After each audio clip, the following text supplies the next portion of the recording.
Good evening, everyone. Welcome back to Tales on Tap. We're here today to present to you another episode of Sins of the PeaceKeeper. And to help me with that, I've got a lovely group of friends with me who are going to be voyaging through the city of Valvaris. Let's see their faces. There they are. Hello. Hey. No technical problems this week. We're very pleased to announce we're not on the back foot when we start, which is a nice change. Things are running smoothly here at Tales on Tap HQ. So we're going to get into this game shortly, but first we do have a few announcements that we need to get through. So I'm going to go around and see what people have to say. Let's go first. Let's switch things up. Evan, what's going on with social media at the moment? Oh, wow. You're throwing me into the deep end. Okay. Yeah, you're going first. Yeah.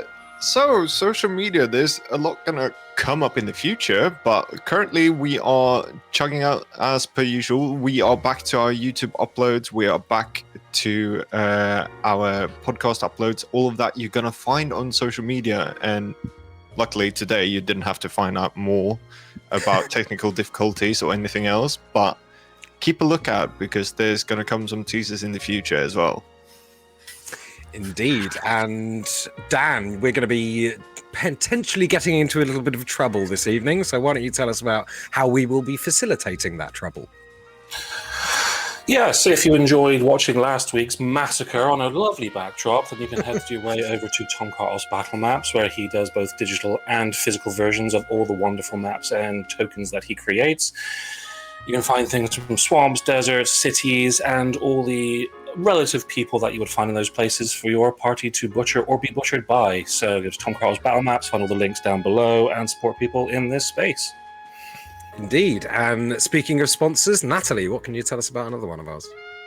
Absolutely. If you are in the market for dice, terrain, apparel, all TTRPG related stuff, goodies, don't walk down to our dungeon and click on the link to Valkyrie RPG.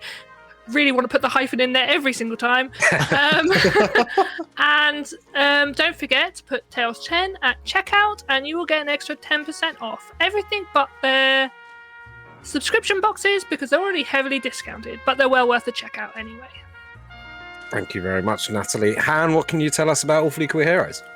Yeah, slightly less rushed than last week. So Awfully Queer Heroes are two incredible individuals who create neurodivergent, accessible and LGBTQ plus friendly content. We're talking maps, we're talking modules, we're talking spell books, we're talking subclasses, all the works. So make sure to head over to their Patreon or their Drive-Thru RPG, which are linked down in the dungeon below, and also go follow them on Kickstarter because they always have some new and fun upcoming goodies in the works to back. So yeah, go check them out. Lovely. Thank you so much. And finally, Dan, why don't you tell us a little bit about what we've got coming up in the future? Sure. Do you like D&D? Do you like it when we play D&D? Well, I've got some good news for you because on September 28th in Preston, 53 degrees, you can see our faces in real life. Just need to buy a ticket, which is £6.50. I will put a link in Evan's possession so we can put it on socials. Go buy a ticket. It's the Fantasy and Gaming Expo in Preston on the 28th of September, where you can see us do D&D live. And next week, next week on a Tuesday, which is our normal streaming day, you are in for a treat because we get to bumble our fucking asses through the DC-20 system. Hell yeah. If you don't know how to play the game, good, because neither do we. But we're gonna go and give it a try. So tune in next week because Dan is going to jump in. Not this Dan, that Dan. No, that's Chris. That Dan. Over there is going to be the Dungeon Master. And we're going to try and play through DC-20 and see what it's about. Indeed, yeah. Tune in. Tune in, please do. Yeah, so if you fancy maybe looking into a new system other than D&D 5e, we're going to be testing that out. And of course, if you've ever seen Dan DM before, he did a 3-shot for us recently. Very, very good DM. So regardless, it's going to be a very fun evening, whether it's the storytelling or the confusion. Yeah. You're guaranteed a laugh, I'd say. Yep. And finally, last note from me before we kick into things, here on Twitch, you can subscribe to your favorite content creators to support them, but you don't have to. You can watch for free. We don't mind. We hope you do. But if you cannot afford to subscribe, then if you connect your Twitch account to your Amazon Prime account, you get 1 free Prime subscription a month. We hope you use it on us. We understand if you don't, but at least use it on someone in the tabletop RPG space, because we love to share the love. We love growing this community. Thank you. Okay, well, I think that's pretty much it for the announcements. That has gone very smoothly, hasn't it, guys? Very smooth. Yeah. Well done, guys. It's like we've done this before. Well done us. Well done us. Well done Only us. took how many? How many Yeah, only took to episode 5 to get things running smoothly. Tune in next week for more. Yeah, we'll be back to terrible form next week when no one knows what they're doing again. Yes. So, I hope you're sitting comfortably. Please take this moment to go grab yourself some snacks, some refreshments, or if you've already got those, stick around and watch our wonderful intro, because we're about to dive into Sins of the Peacekeeper on tonight's episode of Tales on Tap. Tales on Tap. Tales on Tap.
Last time on Sins of the Peacekeeper, our group was pursuing a gang in East Arches known as the East Street Vipers for more clues as to who perpetrated a heist on the Obscuratorium. What's funny? They managed to defeat this gang, who seemed to just be a group of lowly street thugs. It wasn't much problem for them until the boss emerged. Lumiel was struck down, but as the rest of his thugs fell, they managed to corner the boss, who had serpents emerging from his shoulder pads, snapping at them as they interrogated them. They managed to learn a little bit more about 2 of the perpetrators of the heist, 2 human individuals known as the twins, Vingan and Lan, their strongest leads on the perpetrators yet. And through other clues have managed to eliminate some other members of the gang of robbers that they are pursuing, to try and eliminate individuals and figure out who is the undercover agent that they need to extract while taking out the rest of the heisters. After this, they decided to head along to a tavern which was mentioned as a place that Vingan and Lan often hung out. The Toadstool in East Arch is not far away. Getting there, they found the place to be under new management. A green-haired, half-elven chap by the name Perry, who was very accommodating to them, but unfortunately didn't have much information that they were looking for. And a little bit... He was listening into their conversations a little bit, but they chose to meet this curious young man with threats and warmth, a mix of the two, which confused and excited him. Leaving the toadstool after giving a couple of rebranding suggestions, they headed back to Arthurius's place in Varvadon, the northeastern part of the city, to find an empty house. Arthurius's wife not home during the day, which seemed to confuse Arthurius, but they went in, took a rest, and made plans for the evening where they chose to set about their plan. As they were resting, sparring, planning, the door creaked open, and heeled footsteps entered the abode. Arturius's wife had returned, awkwardly, to these strangers within her very well-kept home. Arthurius, however, was asleep in his bed at the time until he heard the cry of his name from the hallway as he awoke, startled, crestfallen, and slightly panicked. And we'll pick up there. Arthurius, you hear this call. Arthur! Your eyes open. Sit bolt upright in bed, just kind of going, oh. Oh no. The rest of you see this woman storm away towards the bedroom. I swing my legs off the bed, immediately stand up, and just in subliminal habit, just begin straightening the bed of where I've been laying to kind of, not to try and hide the fact I was in it, but like, oh fuck, like, best tuck that bit back under the, okay. Yeah. Straightening up, yeah. As you're in the process of this, bent over, tucking in the sheets, you hear from the doorway, Arthur? Yeah? Who are these people in our home? They say they work with you. Yeah, colleagues. I wasn't expecting you. Well, I've been out for the day. I walk over to the door and open the door. Good Lord. You've got blood on you. It's been a long day. Arthur, we need to have a talk. Would you mind asking your friends to wait outside, please?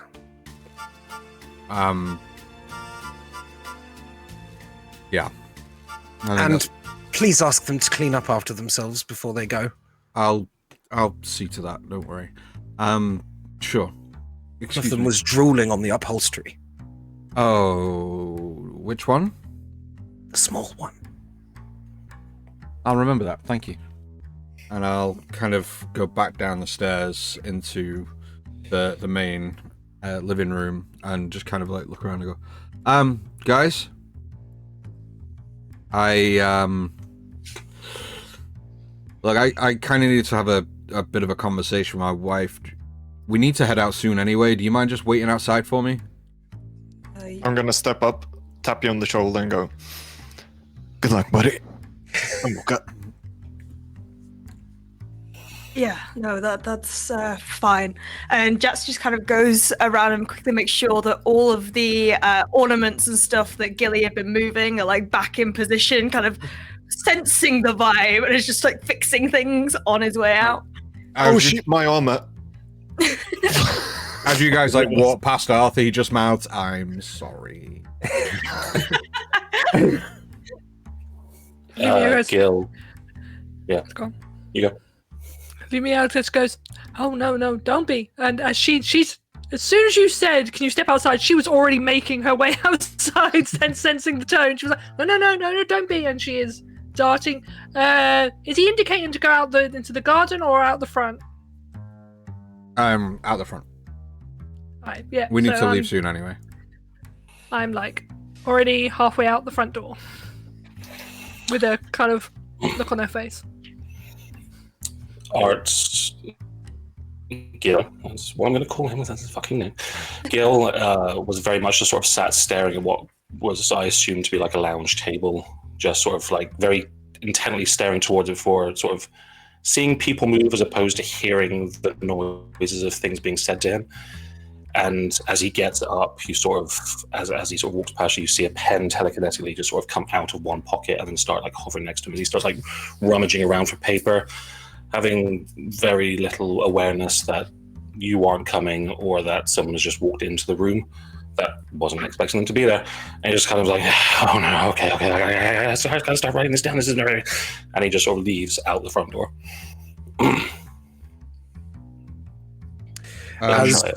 As you are ushering these people out of your home, Arthur, you turn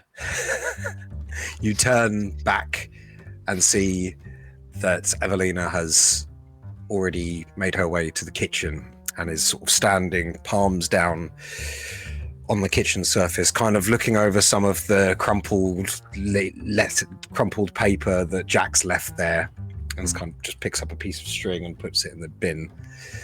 I walk past to one of the stools at the kitchen counter and just kind of like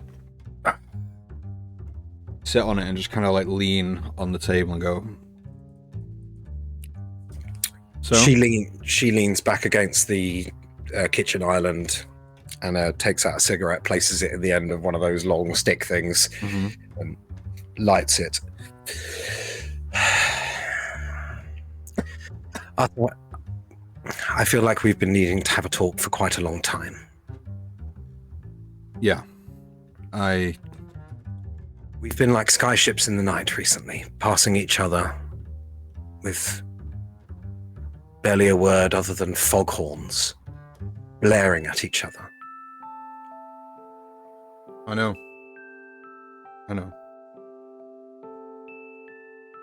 It's... Arthur, I understand your commitment to your duty. I always have, you know that. And I understand what the incident with Prince Tristan did to you. But I feel like in trying to help you find that part of yourself again, I'm losing grip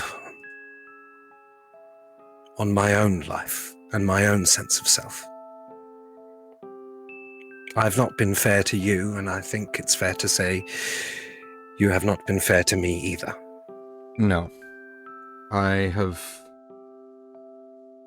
taken you for granted more than anything. Look, I just want to make this abundantly clear that, like, this is not how I foresaw this coming about, and this is not the life that I envisioned for us, but I fear that that part of me that was lost that day,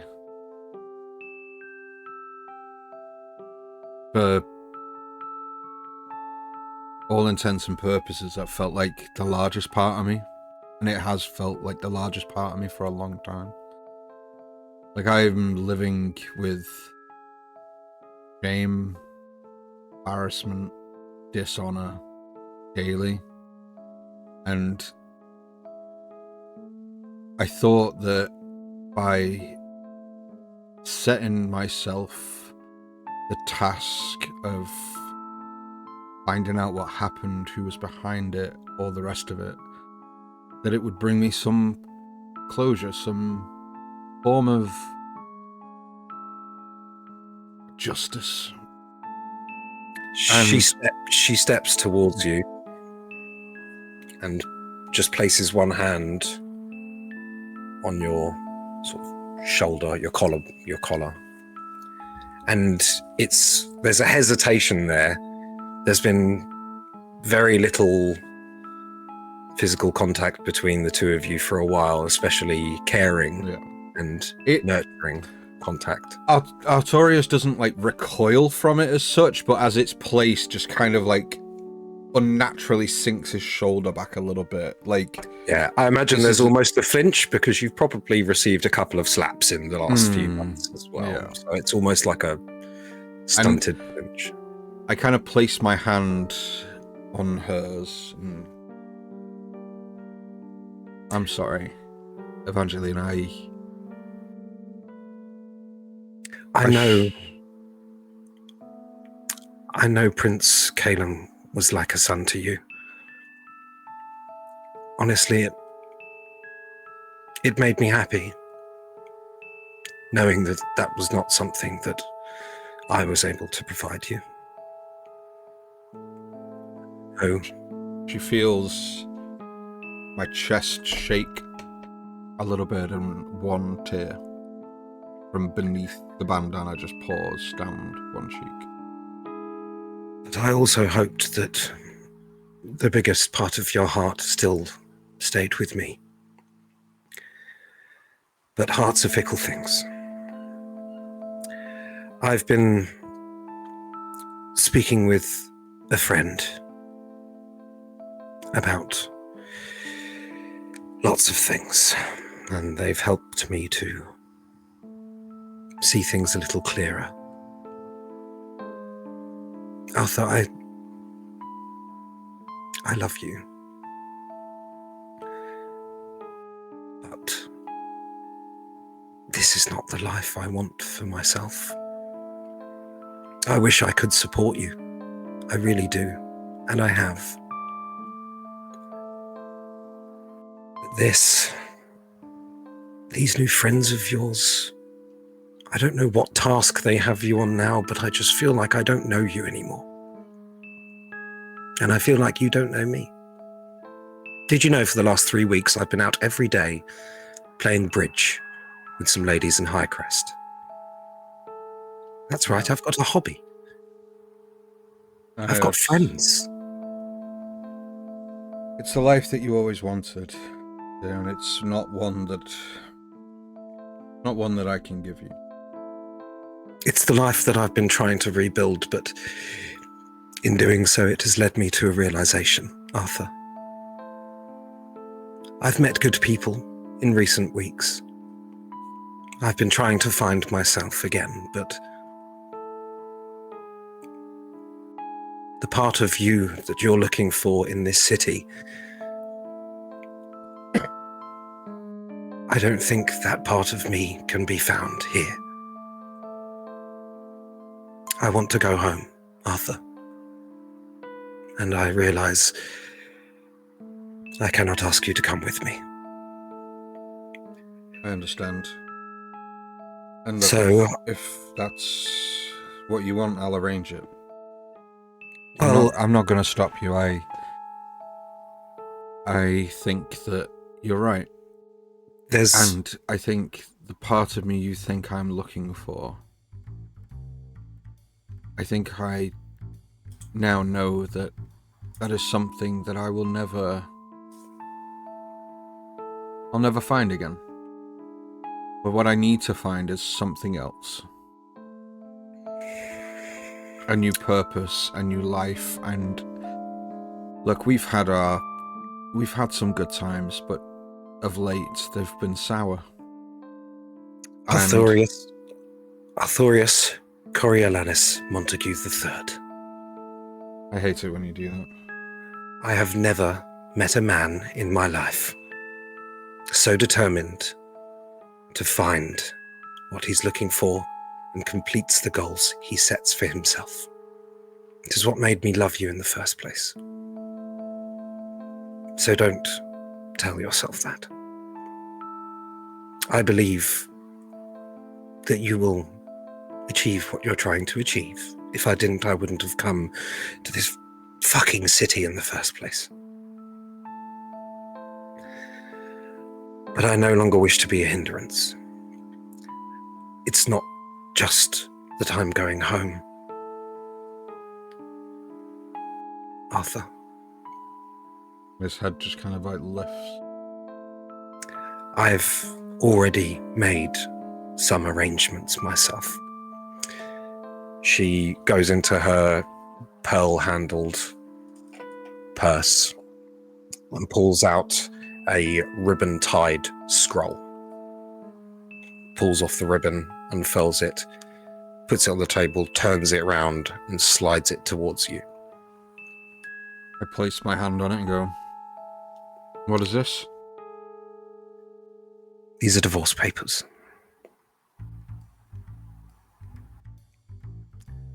one of the ladies at the Bridge Club,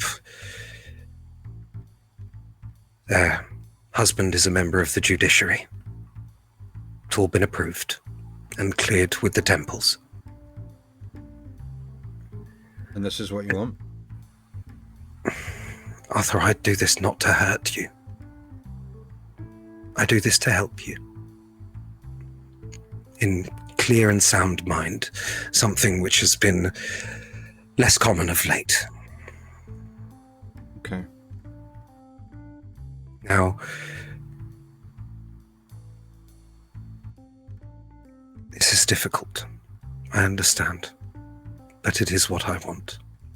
And I think if you search within your heart, I think you'll agree that it's what you want as well. We're not 20 years old anymore, flirting at balls. No. We're in the real world now. And we have to get on with our lives. Okay. I understand. And look, I agree. This is for the best. I will... You see the sort of focused attitude that she's been showing kind of slips for a minute as she takes a deep breath. And you see she moves, like wipes the corner of her eye a little bit. Just a slight crack in the armor, but then straightens herself out to her usual regal and elegant poise. I take a pen or a quill from my inside breast pocket of my jacket and hover over the paper. You feel a soft hand place upon your wrist.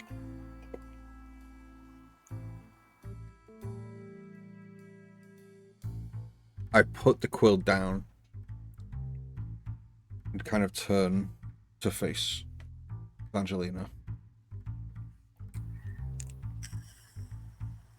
I will arrange everything for you.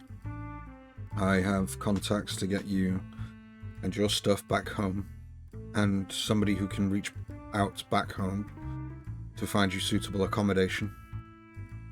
I have a bit of money squirreled away, and I will make sure that at least you have somewhere to go. I don't want you going back to your ancestral home.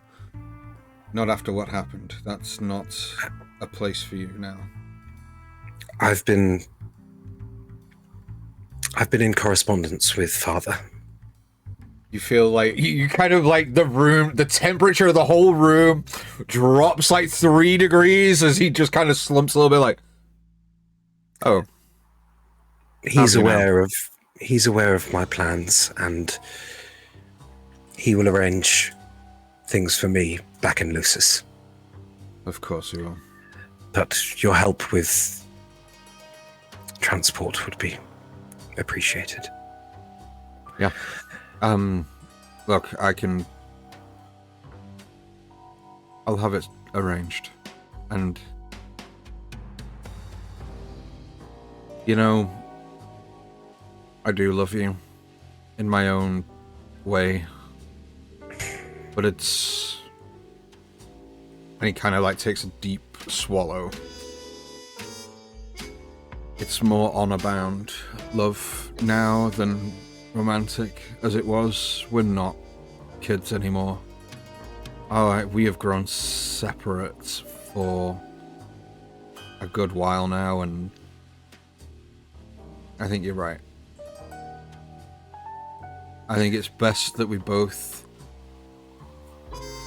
move on with our lives.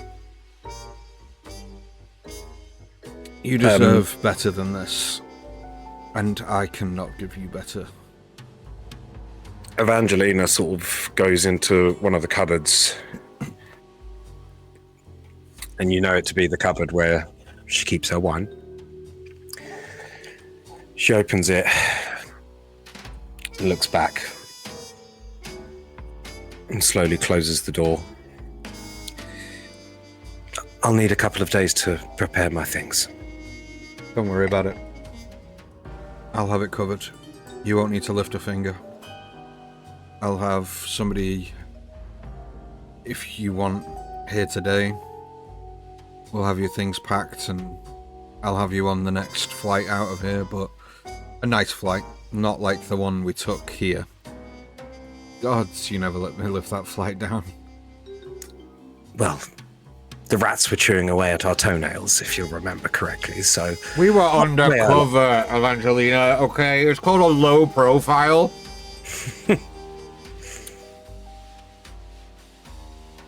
It'll be nice to focus on the happy memories again. Yeah. And we did have some. We did. Remember that time that you drunk dared me to shoot an apple off your head with the bow and arrow? And I missed entirely because I was drunk too and we shot the housemaid? That was fun.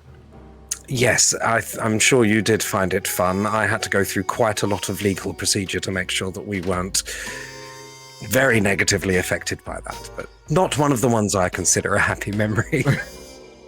I kind of thought it was...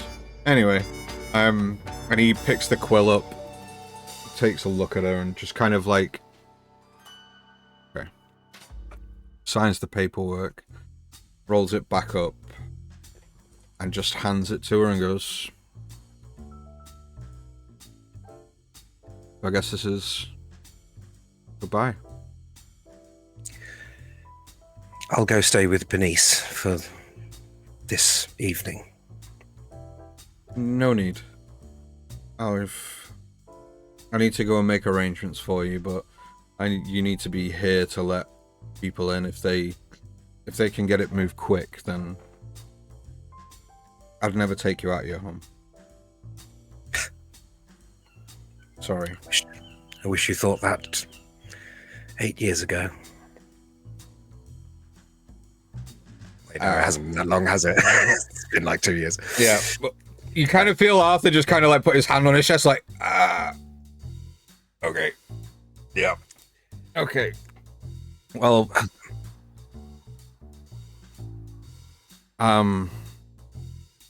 she walks over and hugs you. I don't hug her back. As she pulls away, she puts her hands on the sides of your face and lets you go. Back to me. Will... Okay. Be good. Okay? I'll be far better from here on out. Okay. Kind of like picks his greatsword up and slings it over his back and goes... Thank you, Arthur.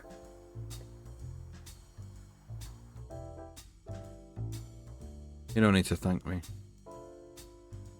Just go and have the life that you want to have. I hope you find the one you do, eventually. And when you do, I'd love to hear about it. I'm not sure you would. And he kind of like places one hand on her shoulder and just kind of like squeezes her shoulder a little bit and then walks out of the house and opens the front door and shuts it behind him and just kind of like collapses back on the door a little bit. Like... The rest of you, were you up to anything outside while this was happening? So as we close the door, and after like all four of them against the door, I look towards Jax and just tilt my head towards the door. What? Do you want me to listen? That's not really our business. Lumiel is was kind of got her back to the door and isn't like this, but she's back to the door, and with her high passive perception, she is actively listening in because she likes to know the gossip. Okay, so you're not trying to like put your ear to. Okay, give me a What is your passive perception then, please? 2 seconds. I think it's a 16. Might be an 18. Hold on. 16. 16. Okay. So you're not able to pick out many of the specifics of this conversation because, to your surprise, there's no raised voices.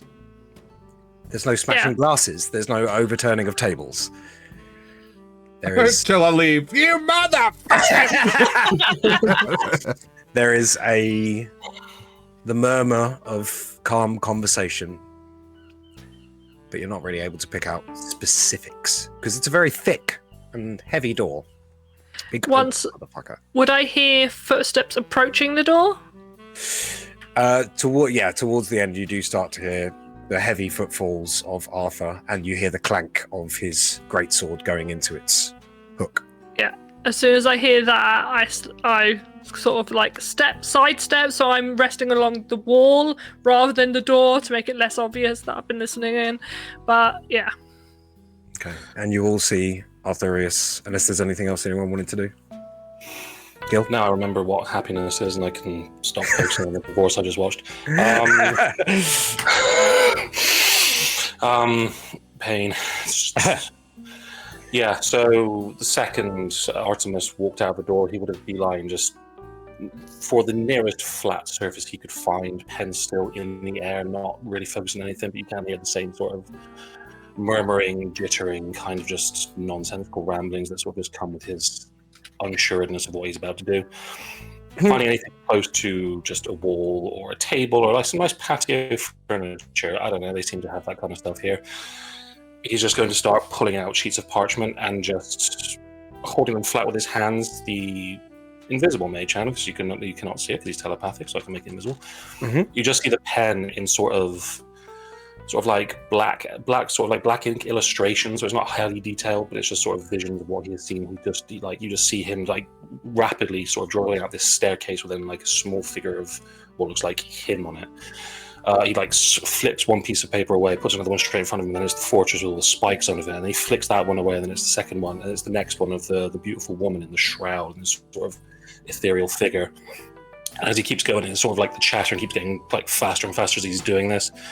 And then the final one is just this big sort of, not big, but a portrait picture of his best interpretation of Regent that you would know to be Regent because you know what his face looks like. Mm-hmm. And as the pen sort of like comes to like a scratch stop, just like on this very harsh line, sort of just under something, you just sort of like see him just like, okay, this is not good. Why is he? And he's just very much just fixated on this piece, on this picture he's just drawn. Okay. You guys see Gil scratching away, and then you see Arthur leave the home and rest his back against the door.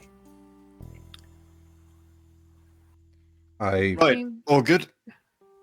I kind of like push myself off the door, walk directly up to Artemis, place two hands on his shoulders, and place my forehead against yours, and go, okay, that feeling that you had at the end of that fight, I get it. Like when you touch a cat from behind, you genuinely see his voice like back into consciousness as he's sort of like, oh, wow, what's going on? Sorry, why? Oh, you don't feel happy. What's going on there? That's a kind lot of like go back and just go at you on the side, like the top of your arm, and go, it'll never happen again. I'm sorry. I get it. It's fine. I don't know what you did in there, but I hope it doesn't happen again. That doesn't feel nice. I can't see it happening again. Good. Okay, good. Okay, what are we doing? What's going on, everyone?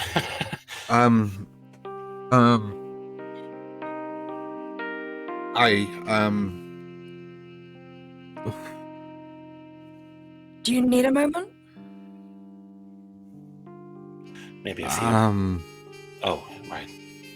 Or either of you? No, we we have a job to do. The bakery. Where are we at? Your house. Yes. No, that's The plan. Okay, so Jax. You've Yeah. been drawing stuff up, right? Yeah, I've been kind of looking at the surrounding buildings. I checked in with Quill, see if he had any more information. Essentially, what we're looking at is, I think the main thing that we need to do is, if we are going in there and we are hoping to deal with the perpetrators, we need to get a quick extraction team out need to have an ability to get the hostage, well, the undercover agent and the hostage out as fast as possible, whether that be through magical means or whether that be through a distraction to get them out there in the first place. We need to secure an entry and exit way, and ideally we need to scout the subterranean areas for any potential tunneling that may have occurred. That is where we are fully in the dark. We do not know if they've done further tunneling work. Okay. If we locate the hostage, I can turn them invisible. That would work. It means that they wouldn't... It lasts an hour. So as long as we can communicate with them, we can turn them invisible and ask them to wait somewhere.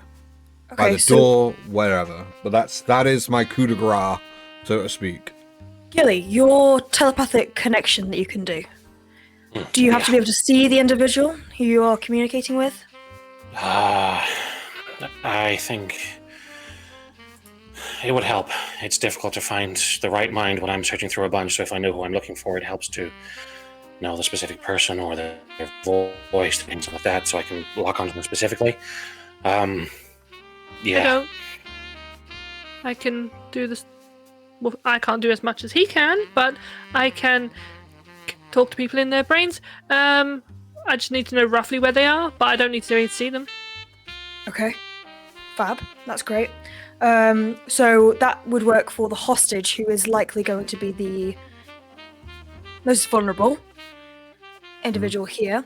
What are we hoping to do with the undercover agent? Are we wanting them to fight alongside us? Because they are clearly capable to have lasted this long. We want to somehow let them know that we are about to make an entry. Yeah. I have a thought, man on the though. inside. I have a thought with them, though, that if they are, like, trying to keep their cover and being in that situation, they may want to keep their cover until they're out of that situation. So I don't know exactly how helpful they are going to be if this does come down to a fight. I'm hoping that obviously they kind of go, haha, and they switch sides. But if they don't, we still need to know who they are, and so we don't hurt them as... I can do what I did. I can do what I did when we were in the alleyway, and I'll just sweep minds while you guys sweep faces and heads off of bodies. We've got a narrowed down approach there. We know it's either going to be the dwarf or the genasi individual. Well, we'd like to think anyway. Artemis, how close do you have to be to do your mind thing? So it's hold on. Anywhere between. I really should know this. I do it a lot. Maybe? If 30 feet? If you want me to read their surface level thoughts and I should get a bit more out of them, I need to be 30 feet. If you just want messages, I can do 120, but it vary. The closer I am, the more I can get. So I need to be. We need to. Okay. I could turn Gilly invisible. We cover the exits, so we have someone, one or two people on the roof. Yep. One at either entrance. Gilly with me. I turn Gilly invisible. Mm-hmm. Gilly goes in invisible, sweeps minds, finds out who the agent is. By sweeping minds, messages that agent whilst invisible. I hold concentration. I have a good range on that. Let the double agent know what is about to happen. Gilly comes back out or hides within the bakery, sends a message to us using the tail. Mm-hmm. We breach. We have a concise plan of attack. We know who we're going for, who we're not going for. We know who the hostage is. I beeline for the hostage to turn them invisible. Once they turn invisible, Gilly, you message them to tell them to go to one of the exits and to wait by the exit. Okay. We then... Look, I don't want to take the lead on this saying we kill everybody, because I think we need to question them. And at least take them into custody. Well, we were told to kind of essentially handle it, whatever that may. Oh, cool. We'll just make it look like an accident. I think one of the things that I'm more concerned about is them getting away. My thinking is we could potentially station the dogs in nearby sewer systems, because the likelihood is, if they are going to build a tunnel, they are not going to be continuously digging a tunnel through solid ground. They are going to find an exit point as close to the area as possible. So if we can position the dogs down in the sewers, I don't know how thrilled they'll be at that we could do that. Lumiel and I can be up on the roof. I could potentially breach the rooftop itself and go down from there as another form of entry. They won't be able to see. Very rarely I found people look up for impending danger. Are we... DM, would I know that we're going past the Ogre Mile on the way to the bakery? Could we go past it on the way? No, it's not on the way. That's sort of to the far south of the city, after the Old King's Road. The Old King's Road leads to the Ogre Mile, sort of outside the original city limits. So Cobblebank is where the bakery is. Yeah, is sort of within city limits. Yeah, it's within the main city proper. Okay. Okay, so that's off the list. I was going to suggest I could go to see my friend. He is based in Witham, near the Skyport. I think we spoke about. Is that on the way? It's slightly circuitous route, but it's within the city limits, so it's closer. You can kind of do a little sweep past. Okay. So I could go and see my friend. My friend has fingers in many pies, and if people are trying to make a less than conspicuous exit out of the city, by less than conspicuous means he would likely know about it. If we can somehow get a lock on the borders, that would be ideal. And then we could even station one of the dogs at that place to head them off. We could. I am just conscious about the... I'm not clear on what the sewer systems are looking like around there. I don't know how many, how much ground needs to be covered. We could potentially do it with one, could do it with both. I do have slight concerns about, the quieter one. I don't really know.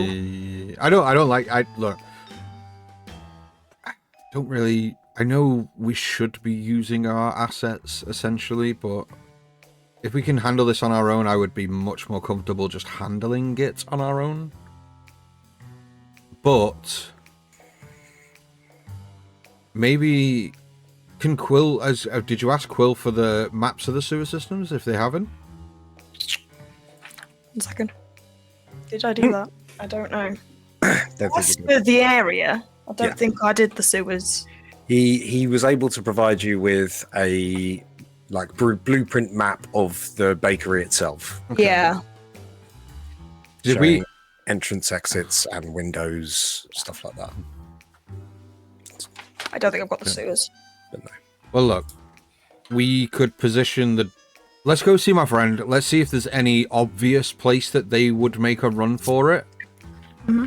And then we head to the bakery and we enact our plan. We can workshop the plan on the way. I think the plan you just said is actually great. I don't see a problem with that plan at all. If we want to swing by your friend first and ask them. But yeah, I think your plan was great. Anyone not like the plan? Oh, it's fine with me. I can do more than read minds, though, by the way. Just I can hold people. You saw that, Arthur. Mm-hmm. Yeah, that was really good. I can make people less aggressive as well. That's the thing I can do. And I can really fuck people up. We're going to need plenty of that. I mean, we saw what you did to the East Street Vipers, and if that's anything to say about it, Artemis, we want more of that. No. And just leaving bodies in your wake. I mean, just a sea of maroon washes behind you. At the floor, it's fine. Ooh, anyway, right.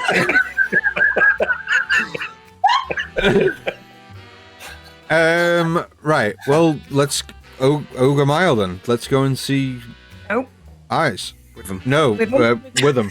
Thank you. Is it over a mile away? It's much more than a mile away. It's pretty much the opposite corner of the city. But it's close to Cobblebank, so it's not that much of a detour. If we get there and somebody says that I had a friend 2 streets away this time, I'm going to go. I'm good. I'm backing out. I live in Cobblebank. We take a cart. Yeah. Let's do that. Yeah, you see. Sorry. Yeah, there is a Silver Canal station in Varvaden.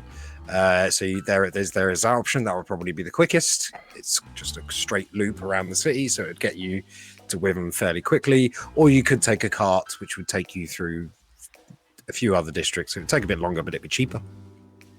I'll pay the more expensive fare.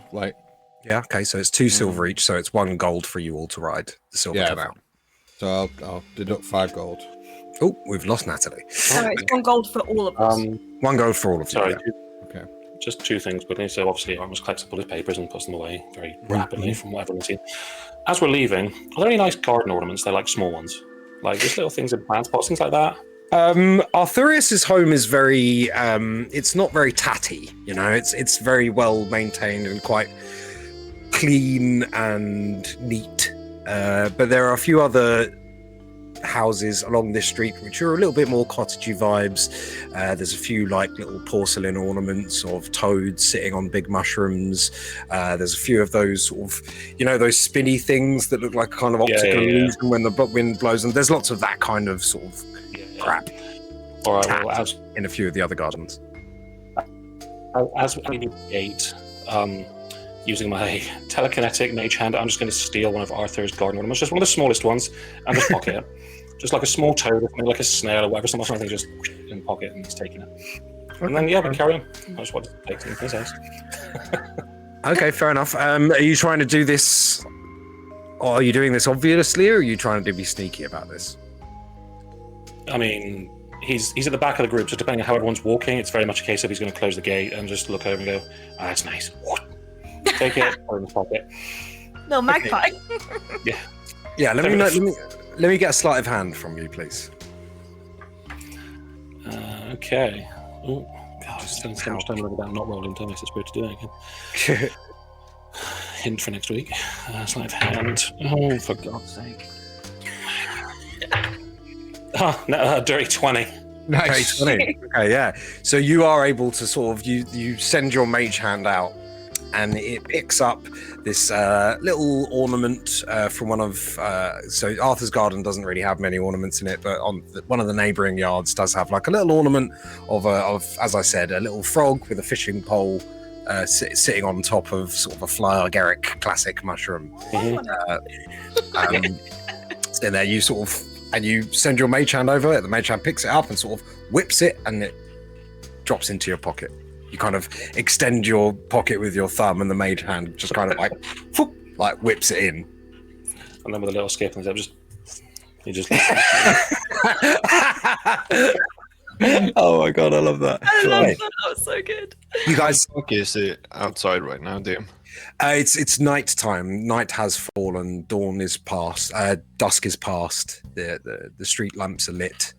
So as a human, I would most likely have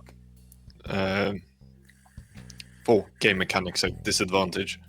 I would say the streets are dimly lit in Varvaden. The most city streets are bright during the evening because the lamplighters go out and make sure that the place is well lit. Certain areas, sort of like the back streets of East Arches and Cobblebank, is a little bit more dimly lit, but most of the city is fairly well lit in the evening. Right. So you shouldn't have too many problems. Cobblebank, you might be in dim light because it's slightly less well lit. Okay. You guys hop on the Silver Canal. You wait for a few moments until a sort of 4-carted tram pulls in. Just to explain a little bit more of the Silver Canal. So it runs along what is now more of an aqueduct, sort of an arched aqueduct around the whole city, which was constructed from the old city's walls. It's been sort of retrofitted to have this large overhead tramway. Oh, I can hear myself now because I've got Dan's speakers, Dan's headphones in my ears. There we go. Thank you, Dan. and it's kind of like an old sort of classic, what you might look like as like a tram, like an old New York tramway from like a sort of like a Louisiana or something like that. I don't know if Louisiana has trams, but I'm going with it. It does. And when you step on, you hold on to a rope on the top. There's no chairs, and it's quite interesting. It goes at a very great speed. It's very quick, and it banks along the curves. But there's no leaning or anything like that. For the people within the carts, they don't feel any inertia from the movements of the cart itself. It's part of the sort of magical essence of its construction, allows it to move at great speeds without putting any risk to cargo or people on board. It stops at a few stations along the way. There's a couple of stations in Grand Market, one sort of on the central main Bodmore's Bazaar, and one towards the southern edge on the border between East Arches and Grand Market. There's only one station in East Arches, conveniently quite close to the old Goodbury Road and the Last Chance Saloon. It's actually, the station is Goodbury Road Station. It then goes through the old keep, where the main depot for the Silver Canal is. That's quite a large sort of junction. It's a very large station in the old keep. And then it cuts through Cobblebank and across the Old King's Road into Witham. There's about 3 stations in Witham because it's quite a large district. But Arthurius, you know which station to get off at. It is the Skyport station. You disembark, head into the streets of Witham, where the night has fallen. Witham is quite a quiet place in most areas in the evening, unlike the rest of Valvaris, though there are areas where you pass taverns where clearly there's a little bit more activity. All the markets and shops are closed, though. There are fewer people on the street. But you begin to approach this very large Colosseum. And it has all around it wooden scaffolding. It's a huge Colosseum, and in fact, anyone who is proficient in history, you wouldn't need to roll. You would know that this was the previous Colosseum of the old city, which has now been retrofitted to become a skyport. So it's a massive building, massive circular building, very prominent in Witham. And you begin heading up. There's a fair bit of traffic going in and out. There's logistics people carrying shipments in a separate area, which is where you guys are going to be going. But there's also a pedestrian entrance as well, with a few queues outside and people's bags being checked and people coming out and wondering at the city of Valvaris that they've just arrived in. But you guys are going to the logistics entrance, Arthurius. Yep, heading to Hempstead Haulage. Yeah, Hempstead Haulage, indeed. Okay, you walk up and there is a chap checking boxes, a half-orc chap who's checking boxes and logistics coming in as he sees you approach. No. Isaac here. Isaac? Yeah, he's usually in his office. Cool. You, And I begin to just walk past. Yeah, just shrugs and goes back to what he was doing. The rest of you following in? Yeah, just kind of muttering, going like, we're with him, and continuing to walk. Yeah, he just kind of points behind him with his pencil and just sort of ushers you past. Can we see the skyships above us? There is a couple of skyships sort of in a holding pattern. As you're approaching, sort of while you were still on the Silver Canal, you did see one very large one take off, almost like a cruise liner departing.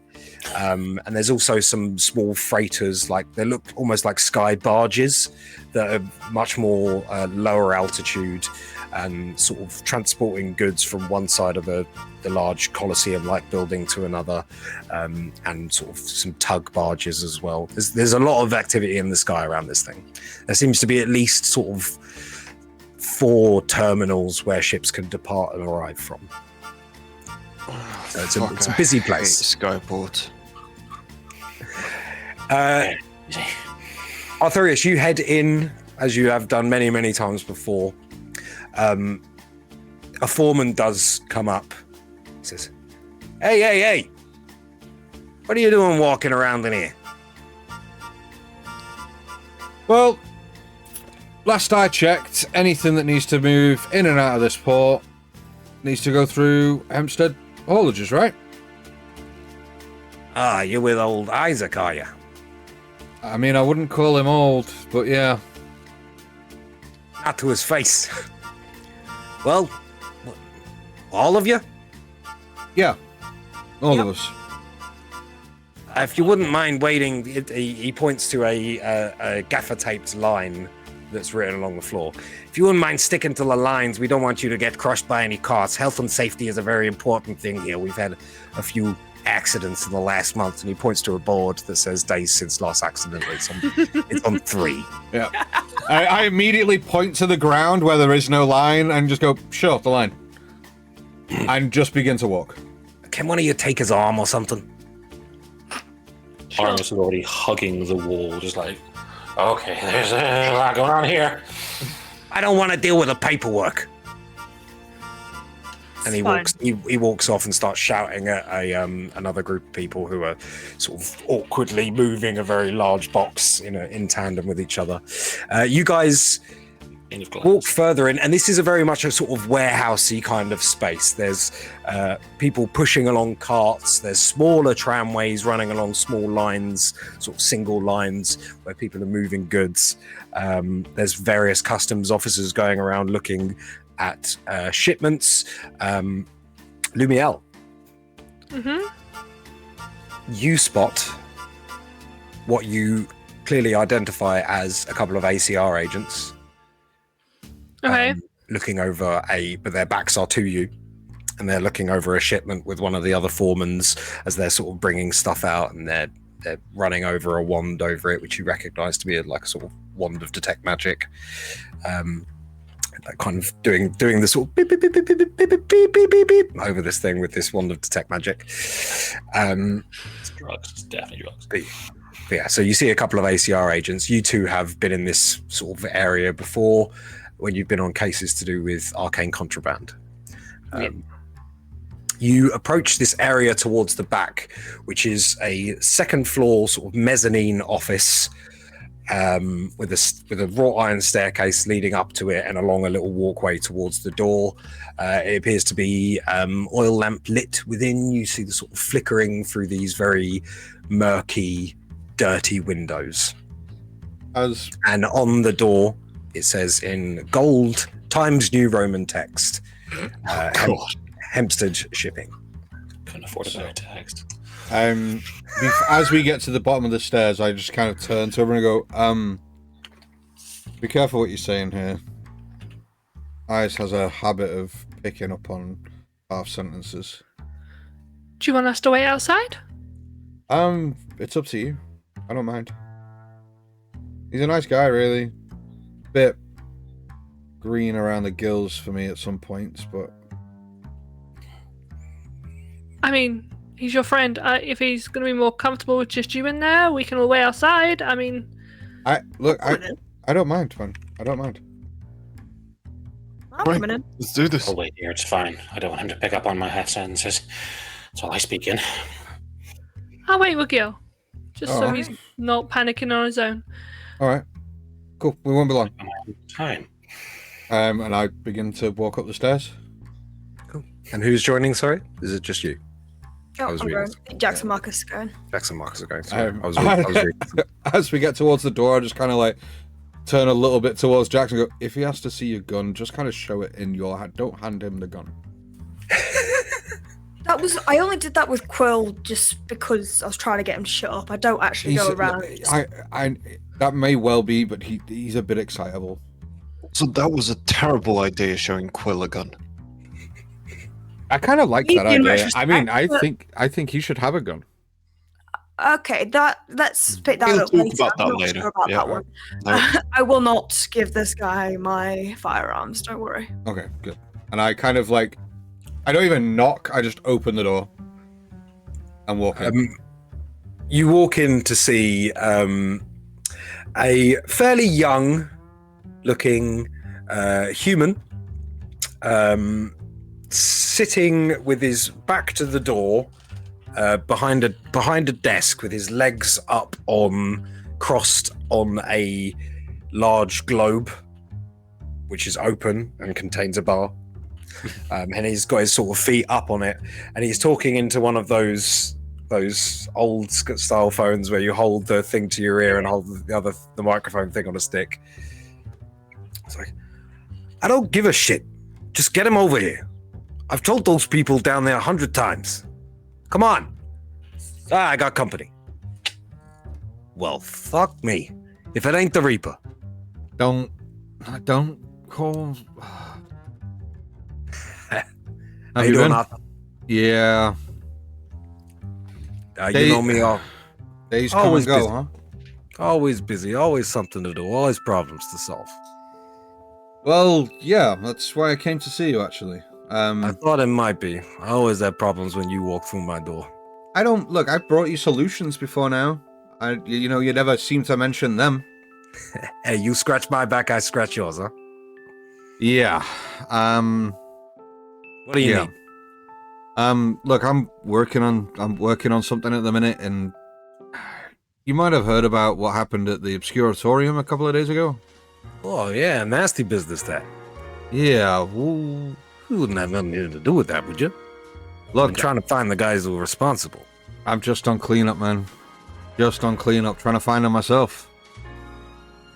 For different reasons than me, I suspect. Apparently, Yeah. they got away with some pretty pricey loot. Did they now? I heard other things. Really? Well, maybe we should compare notes, huh? Yeah, maybe we should. And I kind of And spin the chair instead of the desk and go, how rude of me. These are my friends. This is Jace and Mark. Hey, pleased to meet you. Isaac Hempstead. But, this old bastard calls me Eyes. Well, you Nice to see meet you, things Ice. that Really?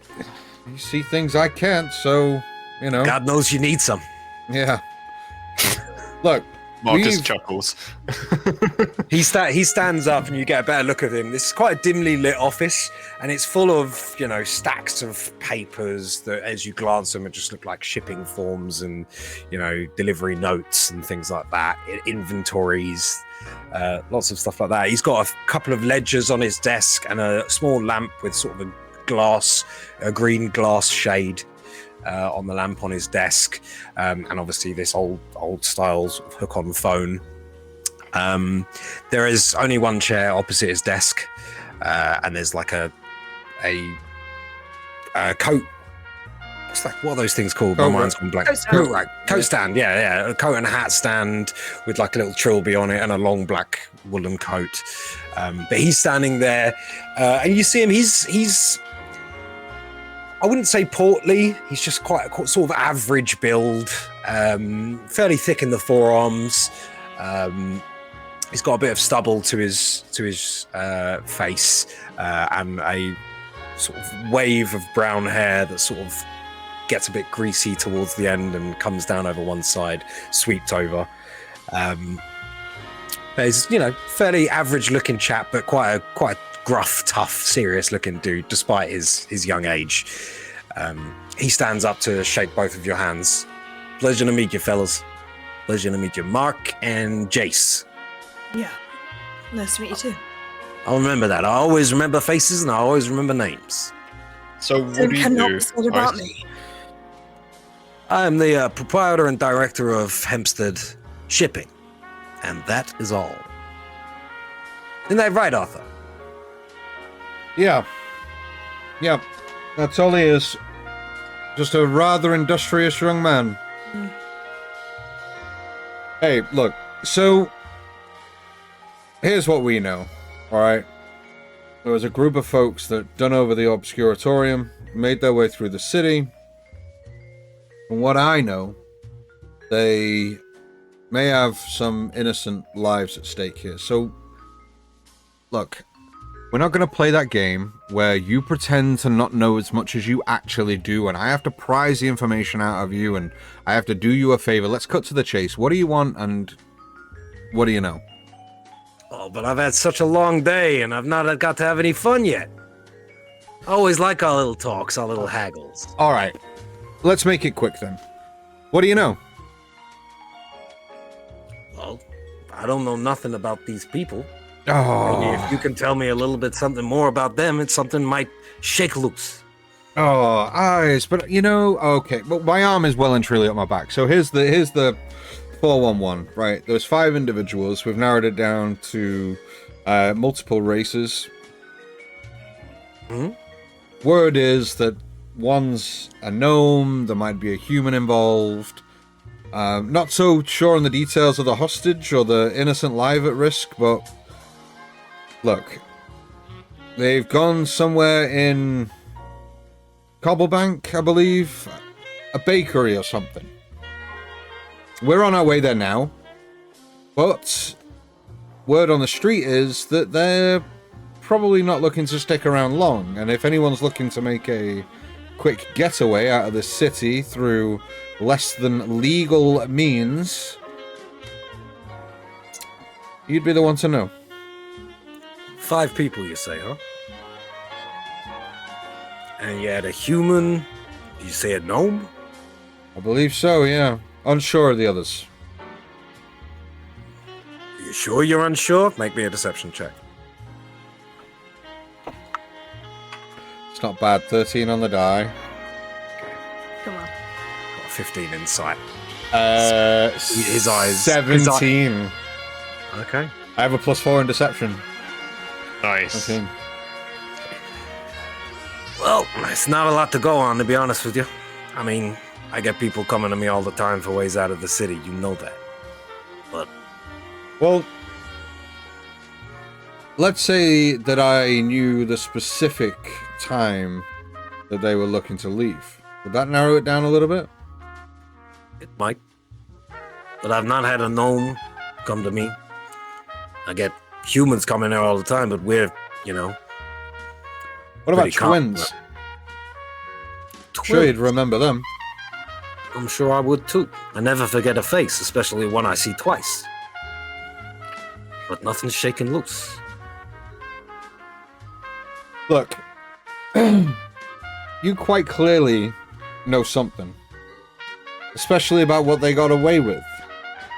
So why I don't know you a tell lot. me what you know and what your investment in this is, and maybe that back scratching can go both ways. All right, I'll tell you what I know. I know that there was 5 people spotted running from the Obscuratorium. My source didn't get a great look at them, and the papers are keeping their mouths shut. So that's all I know about the people themselves. What they was in there. Apparently the vault that they attacked contained a few magical items that collectors I know have been looking for. Whether that's what they stole, I don't know. But they definitely got away with something. And then, I heard they was working for old O'Gromley, but he met with an untimely end recently. It's gotta be connected. Damn, not even heard the name O'Gromley before. You really have got your eyes on everything. Well, I'm looking for more information. I got a couple of people in Argent Star trying to dig something up for me, but a couple look. of backs I scratched in the past. Okay, well look. Let's say they did get away with some choice items. Maybe one of them goes, I don't know, missing in the search for them. What's that worth to you? Could be worth a lot. But listen, Arthur, I'm not breaking your balls here. No, I Yo. know. I know. I mean, I know a lot of things, but maybe there's dots I've not connected. Look, you got a map of the sewer system around there?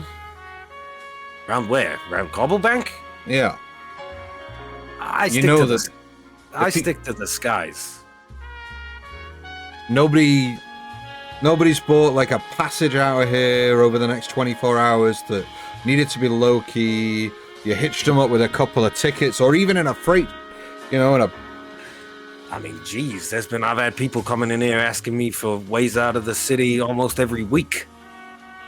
What happened in the last couple of days? Here with a couple of humans. 2 weeks ago, I had a batch of gnomes all come in. There was about 50 of them. They wanted to get in a couple of crates. 3 weeks ago, I had an air genasi came in asking for teleportation out of the city. I told her, no, that's not something I do. I work with only strictly physical means. And you know who would do that, right? I might have an idea. Why? Your ears pricked up a little there. Yeah. Rumor has it one of the five is an air genasi. And if they're hunting for teleportation, that's going to make my job real difficult, Eyes. You know, I have a pretty bad time of seeing things anyway, but if things just vanish out of midair, that's going to make my job real difficult. Well, they were looking for long distance, but Arthur, I gotta tell you, I have something called customer confidence. Oh yeah, and how much does that cost, Eyes? As I drop 5 gold pieces on the desk? More than that, and you know it. Yeah, I know, but look, you already owe me for that last thing I did for you. And I just push him over towards him. Make a persuasion check. Oh, that's not bad. That's a 19. Okay. He sort of poker chips the 5 gold and just rustles the stack a little bit. No, me and you, Arthur, we got a very special relationship. And I haven't forgotten our agreement. So far, you've helped me a lot. Yeah. You don't say nothing, I don't see nothing. Easy. Let me do you a solid this time. He pushes the 5 gold back. Balessa. She said her name was Balessa. Freaky gal. Didn't even hear her come in. Didn't even come up the steps. You think she flew in? She flew in. I said it's like she flew in. All of a sudden, she just materialized by my door. Interesting. She came out the damn ground. Interesting. She was asking for a way to get out of the city. Didn't want to go by any physical means. Didn't want to get on a skyship. Too hot, she said. They was apparently hoping to move some cargo. Some very sensitive cargo. And the checks around here, boy, they've been getting a lot more stringent. I got ICR agents outside right now. Yeah, but you pay them well enough not to look in certain boxes. Not all of them take the payments no more. It's not like the old days, Arthur. Not like the days of my father. Okay. As you've been very helpful. Hey, if this really is the guys you're looking for, and this helps, you find any of those items, you kick something back to me. We'll call it even for now. You got it. There is one other thing. You know that place you hooked me up with in Varvaden? Sure. I need to move someone from there back to Calum. Sorry, Lucis. Shifts to Lucis. 1 second. He picks up his ledger. Starts looking to. Oh, I'm sorry. Where are my manners? Can I get you guys a drink? It's almost quitting time. No, I'm all right for now. Appreciate it. Yeah, I'm done. I got the best aluminium whiskey you'll ever have. Fresh shipment just came in. All right. Yeah, then. let's go. Let's do that. And you kind of see that Arthur was going to stand up and just kind of sink back down in his chair. It's like, I've had a day, dude. That's how it was. So he just goes, "Help yourselves," and points to the globe. I walk up, pour 3 glasses. Oh, As you guys sit down with your glasses, he kind of looks at all of them and says, "I'll get one myself." Don't worry, I got you. Lucis. Yep. I got a ship going this evening, freighter. But I got one tomorrow morning. It's a passenger craft. Ooh. Oh dear. Oh dear, that's not gone well. And we're back. I think. Tomorrow morning, 10 a.m. from Dock 4. Okay, if we can do that, and I need a cabin. Cabin. Yeah. I can move some things around, but hey, this kickback better be good, buddy. It's not a cheap ticket. It will be. It will be. And look, Eyes, I owe you more than one. And he picks up the whiskey and just clinks Isaac's glass and just downs the whole thing and just puts it down and goes, "Oh, Oh, that's good stuff, huh? kind of burns." Well, I'd make it in the desert, so you'd think so. Jax is just kind of like swirling it, just kind of, and then just downs it as though it's the smoothest drink ever. Yeah. Hey, you can hold your drink. Used to this one. Nice. Jace, Mark, if you guys have anything you want to ask, now's the time. Hey, Eyes, any you friends of can- Arthur's are a friend of mine. You can trust them, all right? I don't trust nobody, Not even me? It's the best. especially not you. Something my father taught me. Hasn't done me wrong yet. Was there something you guys needed? Not from me. Well, hey, look, my office is always open. Appreciate it. Are you alright if we call you Eyes, or is that Eyes, it? Isaac, whatever. alright? Well, thank you, Eyes. Appreciate it. Just don't get in the habit of calling me Reaper, please. I don't like it. Yeah, why is that? That's why I do it. The long and bloody tail.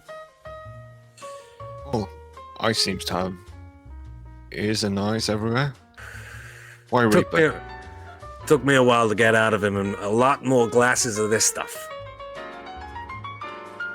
I'll bear that in mind. Right, well, look, we have a job to do.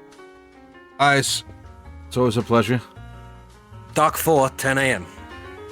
Hey, Ice, if I need a friend in the Argent Star, who would I talk to? Friend in the Argent Star. I'm not really in the business of sharing my clientele with anyone who walks through the door, but if you need something from Argent Star, you let me know and I'll let them know. Yeah, cool. Have a good evening, gentlemen. And you. Just kind of, Goes back to his ledgers. as I Does let burp. as I let Jax and Marcus walk out the door, I just kind of stand for a minute and turn and go, my house in Varvaden, it's my ex-wife. Just make sure you guys treat her respectfully. She's a stickler for manners. Sorry to hear that, Arthur. See you later, Ice. Hey, I just you found anything out yet? always leads, never warm. Come back and see me soon. I might have something for you. I kind of like turn back. Just rumors for now. I'm checking them out. All right, keep in touch. Yeah, right. Shut the door. PM. Yes. Are there any windows to this room? They are. They are fairly opaque through grunge and dust from the warehouse on the outside. Okay. You can sort of see figures and flickering lanterns within. And from my history, would I know this a person that should be residing inside this? Have I had contact with this person? You've been sent here before, and I don't think you've spoken to the proprietor, really. You mostly dealt with foremen who had found something suspicious in cargo and stuff like that. But the proprietor tries not to. Give me a history check. Okay. Oh, my dice. There we go. Okay, that's not bad. It's a +3, which makes it 19. Okay, 19. So you've not interacted with this person before, but during a previous mission where you were here inspecting some contraband that came in, you did hear some of the sort of warehouse workers and foremen discussing the new boss. Okay. And how he's got a lot more energy, but is a little bit more hard-handed than his father, who was the old boss. Okay. So yeah, that's pretty much all you know about Eyes. You don't know the name either. Nope, that's fair. While you were standing outside, the ACR agents who were looking at the contraband, one of them you spot one of them because you've got high passive perception. You spot one of them turn, double take, and then sort of pat the other one on the arm, who then also sort of turned around and look at you and sort of started talking to each other. Every now and then they glance back at you. Confused looks on their faces. Okay. I don't move to like make myself any more inconspicuous as they've seen me now, so okay. After about 10 or 15 minutes, Gil, is there anything you're doing? No, just every so often he will telepathically move a tool that someone's put somewhere and put it into a different direction, maybe shift a mug somewhere, just mess with people in general. Passing time as they go by, essentially. Yeah, the people here When he's doing that, I'm going to like message sort of in their heads in a sort of a generic voice going, where the hell did I put that? Sort of like trying to make them think that they're thinking themselves, just to fuck with them even more. Okay, give me a performance check from you, Lumiel, and a sleight of hand from you, Gil. That's great. That's a good one. What have I got? Performance? Only a +2, so that is a 21. Nice. 13 from me. 13. Okay. Oh. So yeah, this goes quite well for a little while. Sort of the first 10 minutes, as you guys are beginning to get bored and start fucking with people.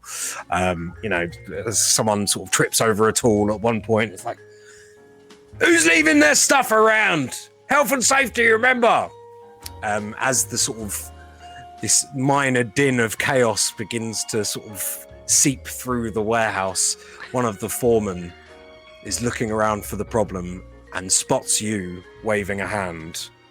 Says, Hey, you! You better not be causing any trouble around here. Get out of here!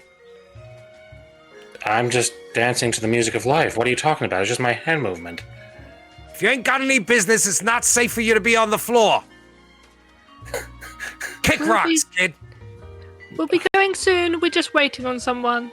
You're going now. And then If I kick rocks here, they're going to make more mess here, and then you're going to be in trouble. That's it. I'm getting security. Okay. Okay. No need. And I'm gonna message Jax. We're gonna wait outside. We may have caused a bit of a kerfuffle. The door opens. Be outside. The door opens at this point, and Jax and Marcus come through and descend the stairs. Arthur hangs back a little bit.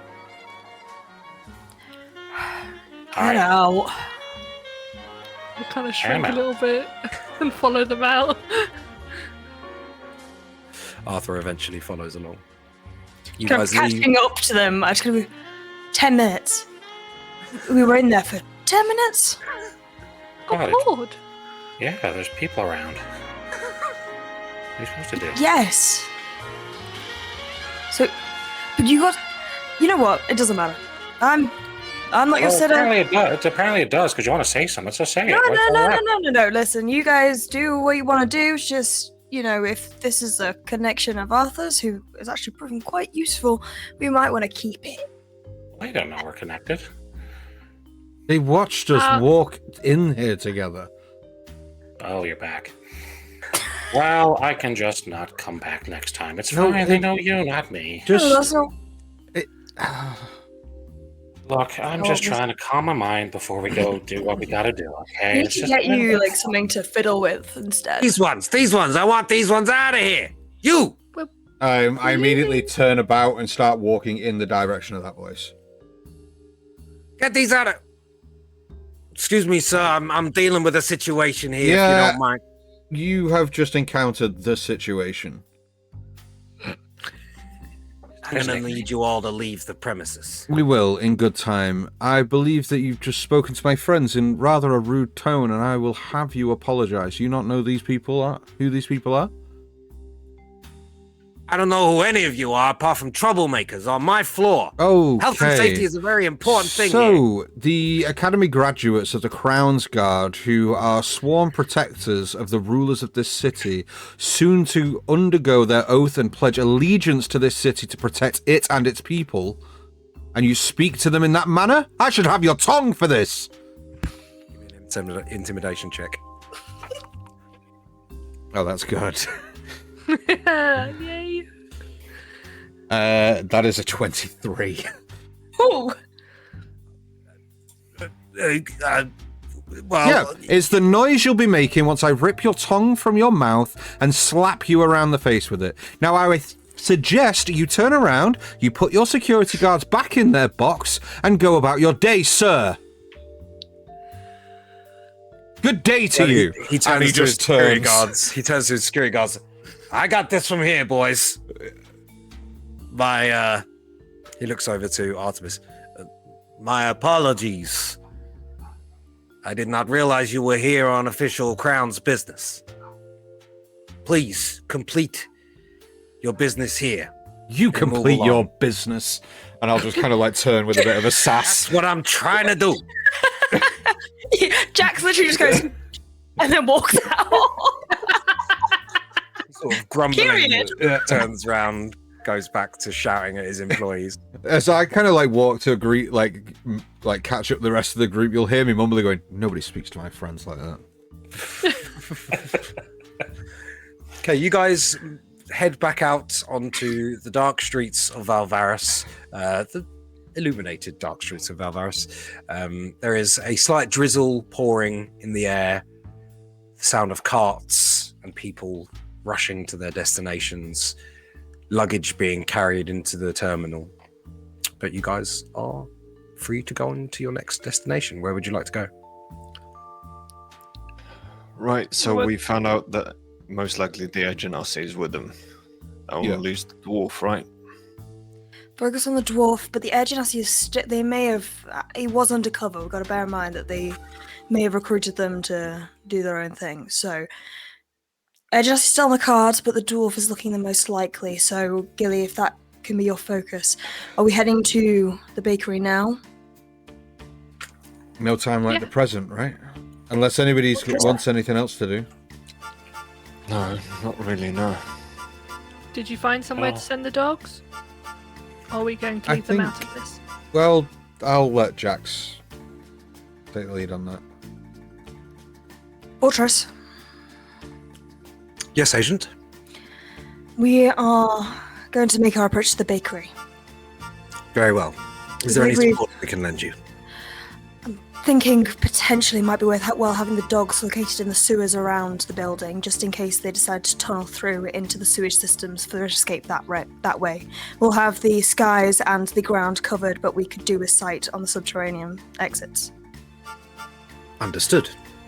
And how about your investigation? Have you managed to narrow things down? Yes, we are. It's looking likely that the dwarf is the undercover agent. We are going to be doing some further investigation as we go, but we've got Gilly on standby to scan and assess the situation on the scene. Very well. I will send Lizaleth and Cran. They'll be with you in short order.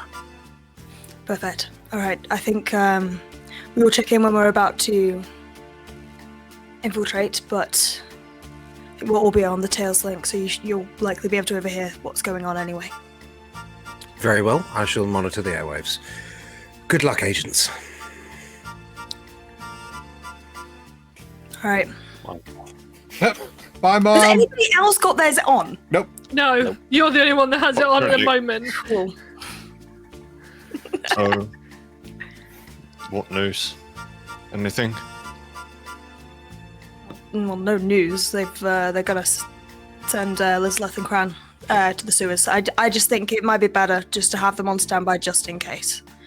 Don't get them involved in the action, but Part of me kind of wants them not to tunnel into the sewers, and we've just sent them there for. they're just gonna hang out in the sewers for a few hours. Yeah. Part of me kind of thinks that is a fun thing to have happened there. Yeah. I'm Arthur. I'm sorry for causing trouble in the place where your contact is. I didn't mean to. No, you're being you, and you are unique in your own way, and people who do not understand your uniqueness need to be persecuted verbally, and he was, so. I get told that a lot, but usually it just means I'm moving departments, so it's nice to know that it actually means something this time. Well, look, don't ever apologize for being yourself, Artemis. Okay? Ever. Oh, okay. I'll try to stop doing that. No, But don't apologize. You keep doing whatever you want to do. It's your life and That's it's fine. unique to you. Just because he had a wrench up his arse because the last 3 days have been a bit of paperwork heavy. I moved it for him. Maybe that's why he was uncomfortable. Wait, now is that a joke? I don't know. But look, I will have you spoken to with a modicum of respect. You will not be barked orders at. Just by you. I don't bark. I gnash gently. Right. All right, Reaper. You tell yourself. Don't, please. Look. Oh, it's sticking. It's No, sticking. I really don't want it to. You don't even know the meaning behind it, and it's kind of like me just making a nickname up for you, and it's sticking because I think that What you mean, like Mac? I Do I was get covering the- your identity up. You have, we all have secrets. Do I get the yeah. impression that the nickname, the Reaper nickname, is really is it like a sore point for Arthur, or is it like a Give me an insight check. insight? That is a 15. You slightly see a reflection of. No, actually, you wouldn't. It's more like it's like a sort of reminder, almost. Okay, cool. So Which you're able to determine that because in some ways you relate. Yeah. And look, okay, so there's two now. Reaper, no. We don't call me that. And then I immediately just if you could see my eyes, they are fucking scowling towards you, Lumiel, and I go, Artie, definitely no. No. Because if you You've call got me it, Artie. one, And she then walks off. but if you call me one, you'll find out why people used to call me the other. And I gripped the handle of my greatsword. So if we call you Reaper, we find out what people call you Artie. I will immediately draw the sword and just slap not the straight not the blunt edge, but the actual the flat of the blade on Marcus's arm, and then just point the blade ever so slightly menacingly towards Lumiel and go, enough, I won't tell you again. Sure. And she is smirking, like, yeah, sure. I like Walks this. on. Group bonding. I'm Not gonna. the situation. That'll get a nickname. She needs her fucking wings clipped. As I continue to walk towards the carriage as we head off towards Cobblebank. Yeah, so you guys hop in a cart, horse-drawn cart, as you did previously, and the guy sort of whips the horses off. Cobblebank is not far from where you are in sort of southern Witham. You're already quite near the Old King's Road, so it's a fairly cheap journey. It's only going to be 1 silver and 6 copper. Cool. So please, one of you remove that. Who's going to do it? I got I'll the do 5 it. gold here, so somebody else can get that. I can remove It's that. 1 gold. Oh, It was I thought it 1 was gold for the It 5. was, Oh, it was 1 goal for 5 of you, yeah. okay. Wait, how many? What? I'll pay. One silver, 9 copper. Arma sort of levitates the gold piece and just, well, seeing as we're in my neck of the woods, I'll pay for this one. So, okay. I know where we are now. Is that how we're doing things? I don't know. It's just my area, so, you know. It just floats out of the drone. Shortly upon getting in the car and leaving the skyport, you, Jax, get a communique on your tail, and you hear Lizaleth. Hey, dog. The dogs are on the scene. You just tell us where to start barking. All right. Did Fortress tell you to position yourselves in the sewers? Yep. All right. Cran is oddly excited about it. I'm happy to hear it. Okay, so just try and get to, as close to the building as possible. To the bakery. What we're thinking is they're likely not going to want to exert as much power to tunnel far distances, so they're likely going to want to intercept the sewer tunnels. If you see anything or, you feel vibrations around you, you just give me a bell on this and we will make our way to you. You hear Cran. Sewers in Cobblebank from the old city. Very easy to navigate. They're just a big grid. We'll be able to find anything suspicious. That's good Tell to them know. to look out for explosives.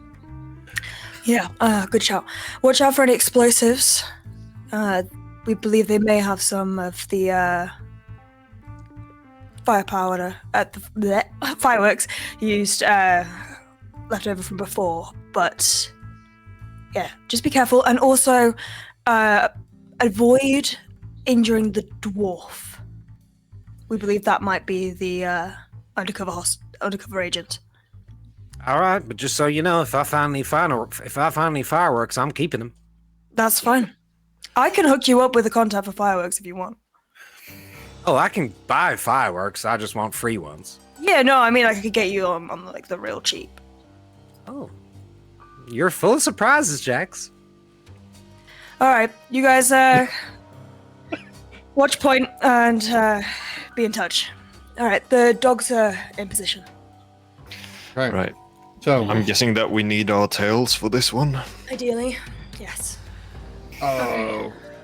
Okay. Just before we do, Just before we put them all in, just real quick. Jackson, you take yours out. Just please. Just take it out for a second. Okay, good. We may have a problem. I don't know what it means, but... And he just pulls out the sort of ink drawing of the regent that he drew. Sure. This, You're doing yeah, portraits now?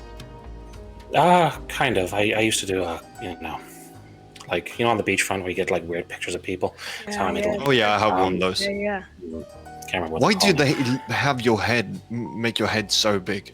Every time. Realistic It's not choice? that big, is it? No. We judge by ego, and if you feel like you got a really big one, we just make your head larger. It's kind of like your worst Problem. feature. We Yeah. so the parchment, there's something behind Oh, this. Christ, yeah. So while I was in your house, I was asleep, and I had visions, and the regent popped up in it, and I don't know why, and that is very concerning to me, along with a lot of other stuff, but they are, and he sort of puts it back in, up to something real bad, and I don't trust him. So we need to be very careful about what we say around them, and what they know. Is any, Are any of you proficient with religion? Good ass question. No. As a Paladin? paladin, no, I'm not. No. Am I? Hold on. I'm technically included in that. Definitely. Seems not. Okay. The cart continues along, but you guys see these images scrawled on this paper that Artemis has shown you. We'll be careful, but, you know, I think I've had my fair share of dreams where I've seen things I don't want to see. I don't dream. Halashtar can't dream. We are cut off from the dreamscape. We don't have dreams. So whatever this is a was, vision. it was a vision. Oh. This was telekinetic. Well, Mind. look, we've got That's each other, true. right? As long as we stick together, we'll be okay. And if they are up to no good, then we uncover it and we go from there. I just want us all to be careful, because he is a strange individual, and I'm saying that. Okay. Well, Just Go so, on. well, just to repeat then, we are having two people at the front entrance, two people on the rooftops, and one at the back. Yeah, so Marcus, you'll take one entrance, Gilly and I, or you and Gilly will take one entrance, I'll take the other. Jackson, Lumiel up on the roof. I need to be with Artemis. So I Yeah, make that's Artemis invisible. Artemis, you go in. You communicate with the dwarf. And you also pry minds. Once you're happy that the stage has been set, you communicate with us. You hide somewhere within the bakery. Because as soon as I breach, I will be taking that spell off you and immediately rushing to wherever the hostage is. And we breach and we take care of business.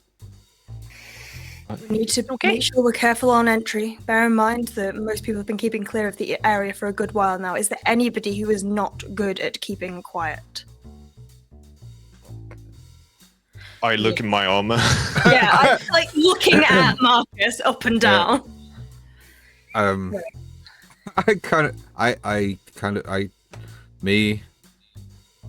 I can't help it, man. I kind of like sometimes trip on cobbles and sometimes. Yeah, we'll have a drink about that. Yeah. Can I suggest you potentially be slightly ahead of us scouting it out? You are the most mobile and also are quite good at remaining quiet. So Absolutely. let us know if there's any guards on watch, if there's anybody peering out the windows. You're small, you can keep hidden, stay below the windows if you have, like, as much as you can. Just do not let yourself be spotted. Okay. I'm going to, once we kind of get in the general area, I'm going to cast Disguise Self on myself, just to make my hair darker and my skin darker, and to make my wings darker, just so I'm less easily spotted when I'm flying about. Okay. Lumiel going dark. Yeah. Camo mode. Yeah. Only the eyes are glowing green. Yeah. Splinter Cell. Speaking Okay. of glowing eyes, because of the fact that we are currently at night time and I probably need to see, I don't know what the vision is there. So as we're walking quite openly now, I'm gonna ruffle in my bag, pick up one vial. No, that's not the right one. Second one, and I put in my little canister thing and I jab it into my arm. Okay. And I'm gonna use my my night eye Okay. so that I get dark vision for 60 feet. Very nice. And it's a good thing as well, because as the cart turns off the Old King's Road and makes its way into Cobblebank, you see this sort of this decrepit slightly area, but in a quaint way, almost like an old Italian mountain village. You know, it's falling apart. The paint is peeling from a lot of the walls. You see there are faded advertisements on the side of a lot of buildings, crumbling walls that have been replaced by wooden planks. But it's not an ugly place, but it's a slightly crumbling, disheveled area. As you walk past, there are groups of people sat along the roads, sort of on the stoops of buildings and stuff like that, all, playing dice and dominoes and stuff like that. There's quite a community vibe. Even in the evenings, people are gathering together and spending the evening sort of like passing around water skins, possibly filled with not water, but sharing things with each other. There's lots of, almost what you might consider picnics happening on the paths and on the streets, where people are communally eating from small piles of bread and fruit and things like that. It's a nice, friendly, quaint vibe, but there are a lot of eyes on the carriages. As it passed, there are not that many carriages coming through here because the streets of Cobblebank are quite winding, quite steep in areas, stepped in areas. So eventually the cart pulls up. Right, this is the closest I can get you, I'm afraid. Oh, that's quite all right, thank you. Don't worry about it. For the first time in a long time, you can see that Artemis is relaxed, having seen just the lovely views and all the things that are around you. So, like, his shoulders are funny, sort of come away from his ears. And he sort of, like, stands up to usher everyone out. Like, it's a really nice area, guys. You're going to love it. It's just so peaceful. So so dark. For those to whom it is relevant, this whole area is dimly lit. It seems like a lot of the street lamps are not lit in this area. The place is illuminated by lanterns that people have set out themselves. There is a few street lamps, but they look like they've just had like a candle put in them by someone. The people in Cobblebank seem to take care of Cobblebank themselves. You step off the cart down one side street, and it's kind of it's like a stepped side street, so it goes down in gradual steps towards the bank, and Briskaline's Bakery to be about 2 blocks to your south. So everybody good? As I look around, and Sorry, not you see Briskaline's my Bakery. eyes That's from the last one. What? Still got vengeance on my mind. Don't think I've forgotten about those fuckers. I place a hand on Artemis's shoulder and go, well, we'll see you on the other side. You ready? Yeah. And as he looks at you, he takes the sort of the steampunky goggles that had been right around his neck this entire time, snaps them onto his eyes, and you can see that the glass bits have like green and red swirl patterns in them, so it makes his eyes look even bigger as he sort of like stares at you with these huge, great big things. Like, yeah, let's go. Okay. Well, you guys hear over your tails. We're below the bakery now, but not seeing anything too suspicious around here. That's fine. They just be careful. We're about to make our approach, so if they hear us coming, they may try that way. So just be on guard. Let us know if anything happens. No problem. right, Okay, well, so we know what we're doing. I scout ahead. Just go ahead. I'll take the back. Okay. We'll see So you. I'm going to kind of go round. I'm sticking to as many shadows, though it doesn't seem that hard in this area. And I'm going to do like a loop of the bakery. Okay. Just to see who's looking out if there's anyone looking out windows, if anyone perched on top of buildings, for lookouts, if anyone's going in and out, and if I could possibly see when I'm coming past like numbers in windows of the bakery itself, I'll take note of that as well. Okay, let me have you make a stealth check with advantage because of your disguised self. And Thank you you very in much. Nighttime mode.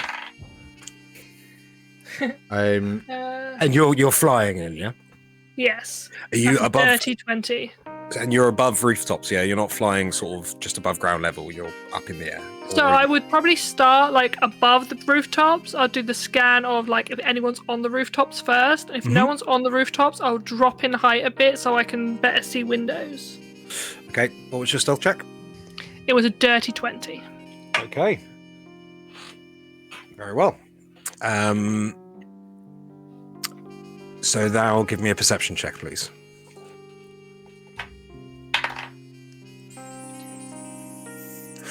Do you have dark vision? I don't. I thought I did. And that is going to be with disadvantage. Okay, so that was a 21.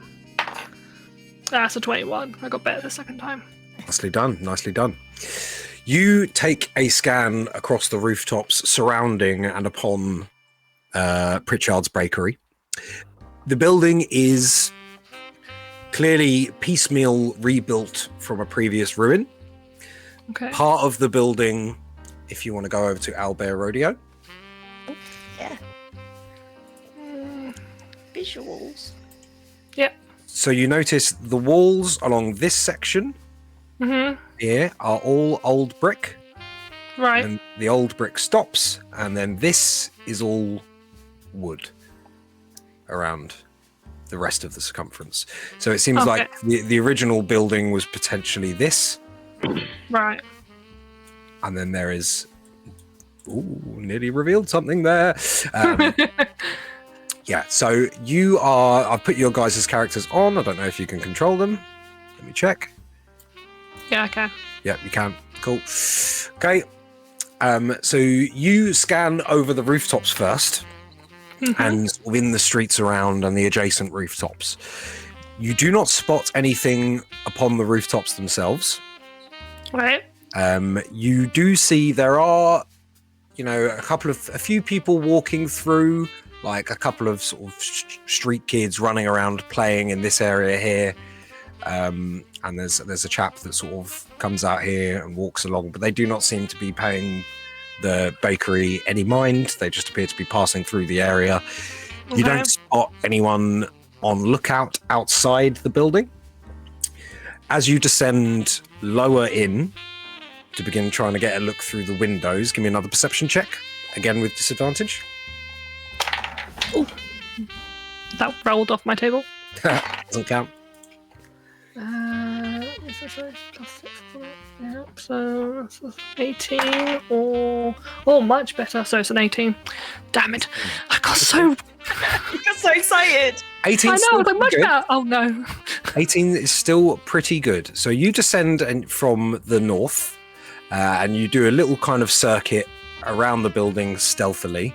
I'll use your same stealth check from before. You are not able to see in the windows. The windows are all plastered over with newspaper. Okay. But you are able to gauge that there does appear to be some light sources visible through some of the windows. I'm just going to demark once more, because I didn't do it on the nighttime version, where the windows and the doors are. So this is a door. Okay. And this is a door. Okay. There is a window here. There does not appear to be any light coming through it. Okay. There is a window here. There does appear to be the flickering light of some kind of candle through this window, and this window, and this window. There is also flickering light coming from within in this window. Right. But this window is dark, and so is this one. So the eastern side seems to have more lights than the western side. The eastern side, so this window here, this window here, this window here, this window here, does appear to have light flickering from within. All the other windows are dark. Okay, so once I've finished my loop, I will land on that rooftop there. Okay.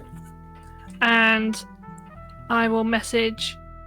everyone's got their tails in, right? I was about to ask. Yeah, have you guys put your tails in? Who hasn't? Okay, so Artemis is tailless. So I will message Artorias. Okay. Isn't this like an open comms to everyone? Oh, okay. Yeah. There is the option to contact people directly, individually Okay. as well, Okay. if you wish. I will do Okay. it open then. That's not a problem. So I messaged the group. There are a couple of kids and people about, but they don't seem to be connected at all. The eastern side of the building is where there are lights in the windows, though I can't see through them because there's, stuff covering them. But there's no light coming from the western side. There's only 2 doors, though. Okay. I am on the rooftop. Are any of the doors better lit than others? Because to get Artemis in, we might need a bit of cover of darkness. So this door here. Oh no, I need the pointer. They're both on the western side, aren't they? Yeah, This there's like- one and this one, isn't there? So that's a Yeah. door there, That would be more lit. The Yeah. door. So and this the is a one- door the- here. there's a door to the southeast, and that's on the eastern side. So there's more light on that side. But there is a door on the western side, which all the windows seem completely dark. So I would suggest that door for you. Is that Marcus? You happy taking the eastern door? Yeah, I'm fine. Okay. Jax. How breachable did the rooftops look? What's the situation on the roof? Did I notice any holes or skylights or anything? Even just the material. You noticed 2, 1, 2, 3 chimneys. Okay. One here, and one here. Right. But they are small pot chimneys. Small You enough might for me to get through. possibly you. Yes, no one else though. However, there is smoke emerging from this one here. Okay. There are multiple chimneys. I think I might be able to squeeze down them, but it would just be me. One seems to be lit though, so I would probably have to avoid that one. But there isn't any like skylights or holes, or I mean, it's shingle roof, right? It's not like thatched or anything. No, it's shingle roof for the most part, and any parts where there have been sort of decay have been boarded over. So the roof is structurally sound and complete, but it's a little bit piecemeal, like the rest of this building. Yeah, the rest of the roof seems pretty solid. Okay. If that's the case, Jax, do you want to maybe take a window? That's what I'm thinking. Okay. That'd be easier. Well, we know what we're doing. Let's go. Yep. So I'd like you all to place for now where you guys are approaching, what positions you're approaching, and I'm assuming you're all trying to be as quiet as possible as you approach. Yes, I'm Yes. going to be doing something a little bit silly and goofy. Okay, well, we'll come to you in a minute then. I'm gonna go onto the roof, but I'm not landing on the roof, so I'm kind of hovering just over where this chimney is here, Okay, that's fine. but over it. So I'll just put it there because I'm. Sure. Okay, can I get stealth checks from everyone, please? Yep. Oh, This is more of an audio sound check as sound check, stealth check as well. So this wouldn't have advantage for you, Luriel, unfortunately, Okay. because it's Okay. how audibly quiet you can be. 13 for me. 13 for you. 17 for me. Okay. 14 for me. Which is really low since I have a +9 to it. Okay, so it was 14 for you, Arthur. Mm-hmm. Artemis, what was yours again? Sorry, 17. 17. Yeah. Okay. Cool. Marcus. For some fucking reason, I got a 21. Okay, that's good. I rolled the nat 20 and the 19. And Jax, please tell us about your goofy strategy. so I got a 22 on stealth. Nice. Basically, what I'm wanting to do is I want to get up on the roof still, but I want to get out like my rope, and I want to tie an end to kind of the chimney, and then trail it over and hook it around my waist. And what I essentially want to do, I want to go upside down with my gun to the window, so like I'm like propelled upside down. Oh. Yeah. SWAT breach team. I get Yeah, it. I'll reach to it. Yeah, Is- yeah. Is the window boarded, DM? It's not boarded. It is covered Amazing. with newspaper. Yeah, class. Um, Yeah, just double okay. checking. I didn't want you to like rappel down and go, fuck! There's wood planks here. I'm upside down!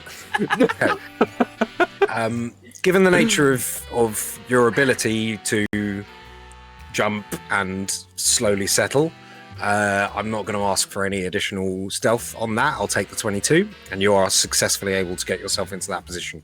Right now, you're like sort of halfly. You're almost like straight on the wall, Yeah. ready to drop in Drop down, and drop go down, through. yeah. Okay, but you guys seem to make it into position without too much hubbub. Okay. Or any hubbub that you can I determine. I walk as quietly as possibly can, being extremely surprised about the fact that my armor is not making noise. You've done really well there. Jax, can you reposition? So I've demarked the windows with blue lines. Can you just let me know which window you're going over? That's perfect. Thank you so much. Okay. I kind of half kneel down to Artemis and just go, okay, are you ready? Yeah. Should we test the door first, just to make sure that I'm not just rattling something invisibly? The door won't be a problem. Okay. I've not done a lot of these missions, so. Before you go in, Yeah. I believe in you. Okay? Genuinely, like, well, thanks. My old partner used to say that to me too, especially after the accident. So it's Oh. nice. Nice, thank you. Look, we're about to head into some pretty heavy fire potentially, but I believe in you. I trust you. And if anything goes wrong, I'll do my best to protect you, okay? I know you will. I feel it in there. It's comforting. So thanks, Arthur. You I got believe in you this. too. And I kind of like pat him on the shoulders, and as I do, I cast invisibility, and then I go, oh, where's he gone, magic? Okay. He's not a child. You'll eventually like, yeah, I'm invisible now. All life be like that. As soon as he, Cover completely. as soon as I cast invisibility on Artemis, I keep low and move around to the door. I grab the handle and begin to turn it to see if it opens. Okay. It begins to. The handle begins to turn. Okay. Do I feel the? And then, Does it? and then as you get to the bottom, it moves slightly, and then you feel a bit of resistance. Okay. Do I feel that the resistance is it's snug, or the door gives a little, and then as if? Do I get the impression that it's like there's stuff stacked on the other side of it, or do I feel that there is like a deadbolt that the handle clicks, but then it? Give me an investigation check. That's really good, and I'm not very good at. So that's an 18 for a 17. Nice. Woo! Okay. You begin to push the door, and it does come away from being flush with the door frame, so it does not appear to be a deadbolt attached to the door. Okay. As you feel the resistance, it's almost as if the door becomes a little bit heavier, as if you've touched something and are able to move that thing. So it's not like boom, you don't like hit a Yeah. solid surface, but you feel that there is something that's maybe leaning on the door or something like that. Okay. I would have heard that too, right? There was no audio to it. It was simply a feeling. Okay. Feeling that, I'm going to, instead of being as if it's that side, I'm going to switch position so I'm on the door, switch hands, and have that hand flush against the door, push with my shoulder, and as the gap, I'm going to reach my hand in and round the door. Okay. Can I have you make a... So I'm kind of pushing the door with my shoulder, but I'm like, as quick as I can get my hand in, I'm pushing it through the gap and round to catch whatever is on the other side from falling. Sure. Let me get sleight of hand check, please. Ooh, that's a 12? Okay. Well, the main issue with this is not the difficulty of performing the action. It was detecting that there was something there. So with a 12, you are just able to open the door. And as you peel around, you grab what feels to be like a broom handle. And as you grab the thing, you hear a slight little tuk, tuk, tuk. And as you sort of pull it round, you see it is a bucket on top of a broom handle leant against the door. Okay, I kind of like bring that and place it and gently lean it against the wall and open the door just enough for Artemis to go inside. Okay. And Artemis, then I will shut the door again. you head into the first room. Mm-hmm. And you see, ignore this isn't lit. So cozy. Thank you. You see what seems to be an old kitchen covered in cobwebs, completely disused. Most of these pots here are cracked. There's some rotten vegetables, a sort of baker's table here, and a mixing station for doughs, and small baskets sort of scattered around the corner. There is a door here and a curtain here. A curtain. Mm-hmm. Okay. Artemis is going to sort of drop into a crouched walk, so he's keeping low to the ground, making sure that he's not too sort of active, his limbs aren't all about, and coming to this set of stairs here, sort of keeping on it. At this point, I am going to spend a sorcery point to do my psionic magic so I can cast detect thoughts without making verbal or somatic components or any kind of thing. I just do it. Okay, yeah, sure. So I'm just going to detect thoughts, and I'm going to start scanning the 30-foot radius around me for thoughts. Okay, fine. First, I'd like you to make me a stealth check. You can have advantage because of your invisibility. Cool. But tell me both numbers, because tell me what your first roll Yeah. is, and then tell me what the second roll is. Okay, so the first roll was a 7, which wasn't great, but the second roll was a 15, so that's a 16 in total. 16 in total. Okay, fine. You're able to move to there. You cast your detect thoughts. You detect multiple presences. There is a presence right here. Okay. The surface level thoughts you get from that are very jumbled. They are flashes of incoherent thought, similar to what you've previously read as someone having a dream. Okay. There is a presence here. Ooh. It feels terrified. There are 3 presences in this area. Mm-hmm. One of them is very much the same. Feels like someone's sleeping. There is a presence down here. Again, the same. Feels like sleeping. And there is a presence here, which seems quite pensive. And these 2 here. This one up here seems quite pensive as well. This one here seems like it's calculating. You know, it's calculating and it's quite angry. That's just the surface level as you scan through. Would you like to focus on any in particular, or?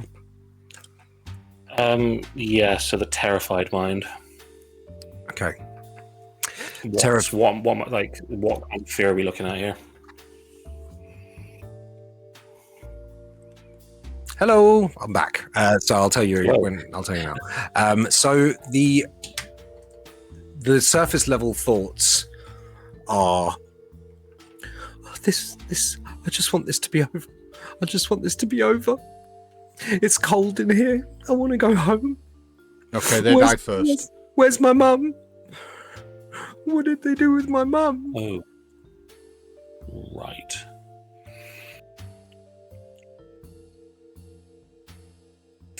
Thoughts. So you shift over to the pensive There was some thought down this end. in this area here. Yeah.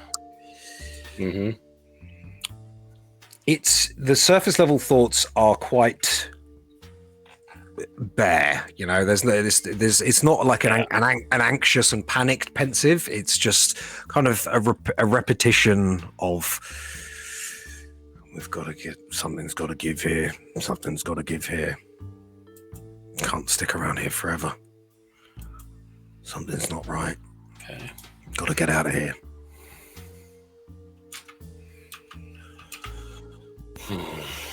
Right, so I'm just trying to focus on everyone. So you got pensive over near three presences in this area, one of which seems to be asleep, one of them is angry, and the other one is similarly pensive but more anxious than what you detected from the presence down here.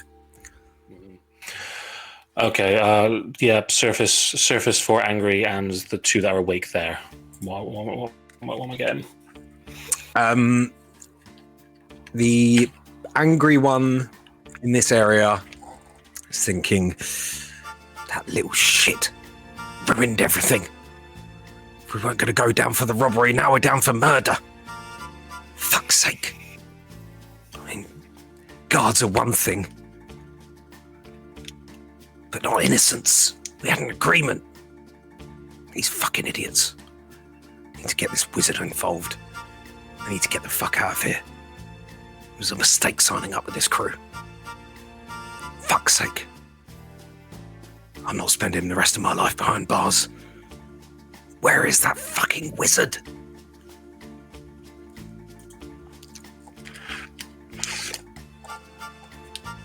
That's mostly it. Okay. Looking at this, you said it was a curtain, yeah? Yes. That's in this sort of area here. It's you should be able to roughly see it. Yeah, that's Yeah. Does it look like that there is a gap between where the curtain ends and the floor begins? Like, is it a bit too short for the door frame, or is it just like flat against the floor? Is it very, very long? It's pretty flat against the floor. It covers the whole passage, yeah. If you wanted to see behind it, you would need to peel it back a little bit. Yes, very gently.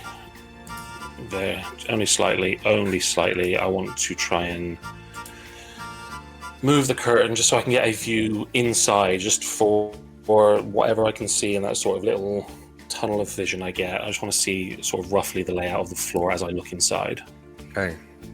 You peek into the room. I'm going to slightly adjust this. Ooh, fuck it, I'll just get rid of it. You see, curled up, sitting between a bed and a chest of drawers. Oh, sorry, I forgot to add, there is another door here which isn't shown on the map, so let me add that as a green. Oh, okay. Just looked at the layout and realised it didn't make sense. Green. So there's another door sort of at the end of this bit here.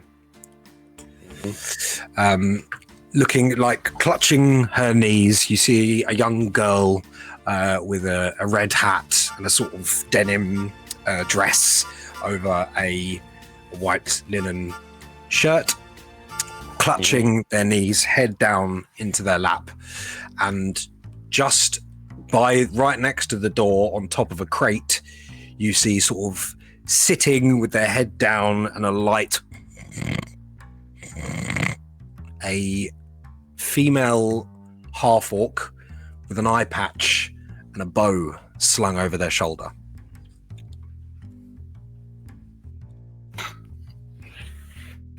I know what I want to do, but it's going to be very dicey, so Given that you are approaching quite closely now and are interacting with things, can I get a stealth check from you? The advantage because it's invisible, eh? Yes. First one was 13, second one was much worse, in a 6, so that is going to be a 14 in total. Okay. As you peel back the curtain, very slightly. It's not very, very slightly. The little girl kind of sort of sees the curtain wave a little bit and recoils a little bit, and the half-orc stirs. What's your problem? And that's where we're going to take a little break. We'll be back soon, in about 10 minutes. So bear with us, because things might get a little bit dicey. Thank you for joining us. We'll be back soon. Bye. Bye. Bye.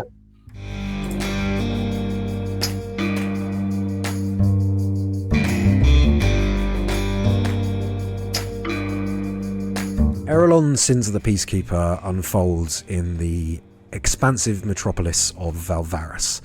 It's the crown jewel of Aerilon. Some might consider the capital city of the wider Aerilon, and it's often referred to as the oldest city. Valvaris has grown significantly and exponentially over the previous centuries, expanding far beyond its original walled boundaries. Unlike typical Dungeons and Dragons city settings, which often sort of focus on a singular or just a couple of themes, like Waterdeep being a bastion of trade and opportunity, or Candlekeep being, a fortress of scholarly pursuits. Valvaris is a diverse metropolis where one can discover a myriad of experiences, pursuits and creeds across its many districts and boroughs, each almost like a city within the city itself.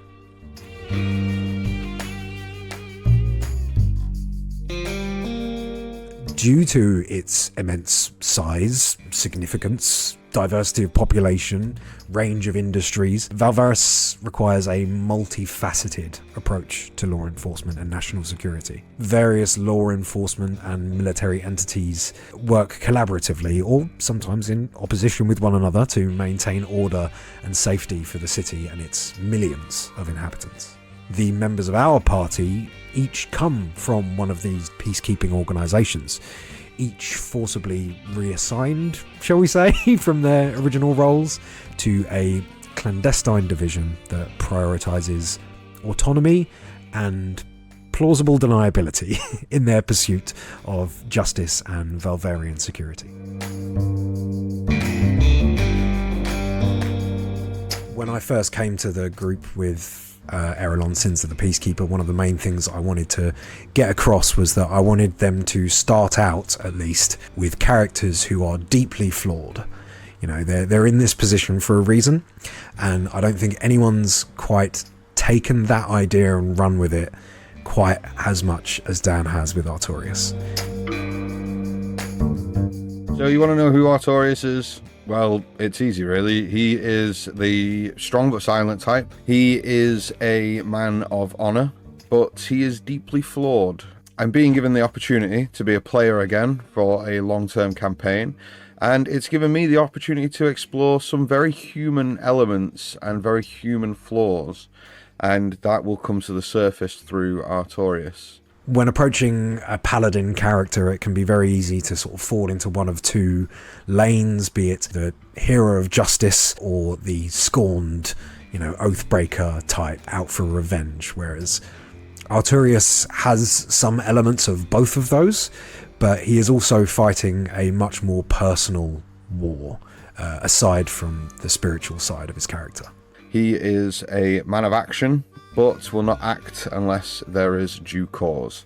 He's all about justice, really, as well. Like, he wants to ensure that people are treated fairly, people are treated right, but if you're a wrong'un, he'll put the sword to you, without a second thought.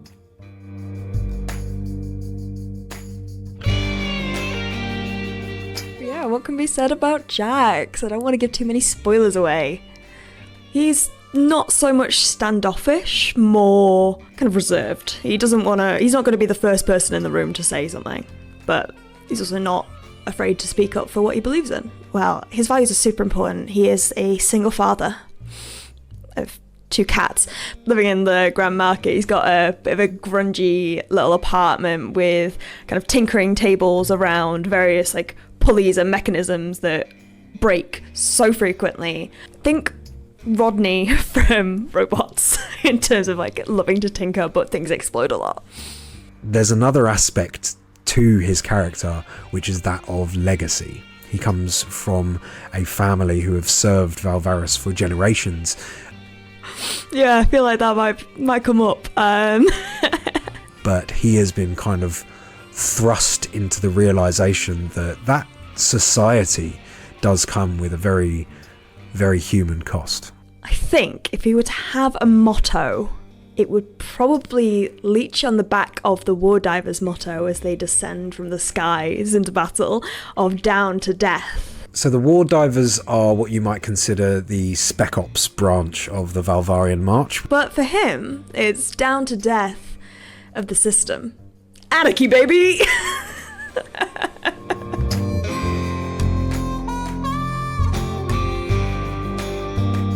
Marcus, I would describe as more than meets the eye. Marcus is not to be underestimated. Marcus is a really interesting one because, you know, he is a very capable person, both on the battlefield and in his investigations. He might be built like, you know, the stereotypical jock, but he is definitely more clever than you think. That sort of brings up the question, you know, what came first, the brains or the brawn? He's less trying to redeem himself for past mistakes and more trying to navigate his way through the consequences of decisions he made, which at the time seemed like good decisions to make. Is his reason for being there his fault? That's debatable, maybe. But actually have much farther reaching consequences both for himself and the people around him and the city of Valvaris than he may have initially realised. Marcus has a few skeletons in his closet. Usually you go in and you're like, okay, I'm an adventurer. This time around, I have no idea. And that's gonna be insane and it's scary. But it's also really, really exciting. Tell you about Lumielle? Well, she loves to be overestimated. And not in the way you might think. So she can be in a room where conversations are happening, where people don't think she really knows what's going on, but she is taking it all in. Lumielle is definitely going to be the wild card in the party, as Natalie often tends to do. She's great with details, and she has a long memory. So if you say something or do something that doesn't sit right with her, you can bet your ass that she knows exactly what you said. They are certainly in this position by their own doing. There is very little manipulation from bureaucrats and higher forces that have gotten Lumielle to where she is. She's a bit of a mischief maker. More forgive rather than forget. She loves to give people nicknames. She is very friendly and outgoing and personable. She can actually put up with a lot of gruffness before it would bother her. She also knows when to step back. It's going to be really, really fun to see Lumielle kind of deal with some of the more stoic members of the party and how that is going to clash slightly maybe, but it's going to be an interesting ride for sure. So I don't know how that's going to fit with the party. We have some interesting names going on so far. She's very aware of her surroundings, so she can fit into most situations comfortably. Who is Artemis J. Stringfield? He is a character that fundamentally struggles to find a place in the world that seems to struggle to find a place for him. Artemis is a bit of an enigma. He's figuring some stuff out, both about himself and about the world and its nature, of the nature of being and personality and all these different aspects that make people who they are. He is different on a number of levels. He has a power that very few others have and could open the world up to him in so many different ways if he really put his mind to it, but he refuses to because he knows the more he does that, the more he will drive away the people he wants to help, wants to be around. He, on a deep level, wants to be accepted, wants to find friends and a place for himself in the world and to help and to be helpful and do good in whatever way he can. He is full of idiosyncrasies, he is strange, he is a wild intellect and a huge imagination. The two often combine to create all kinds of theories and conspiracies. I sort of see Artemis almost like the sort of Fox Mulder allegory. He's very much in tune with the other side and constantly curious about what else is out there beyond the veil and beyond what the mind allows us to see. It's going to be interesting, and it's going to be fun to be probably the strangest character in a group of very serious, very hardened detectives by the sounds of it, but I wouldn't have it any other way. I like to be strange.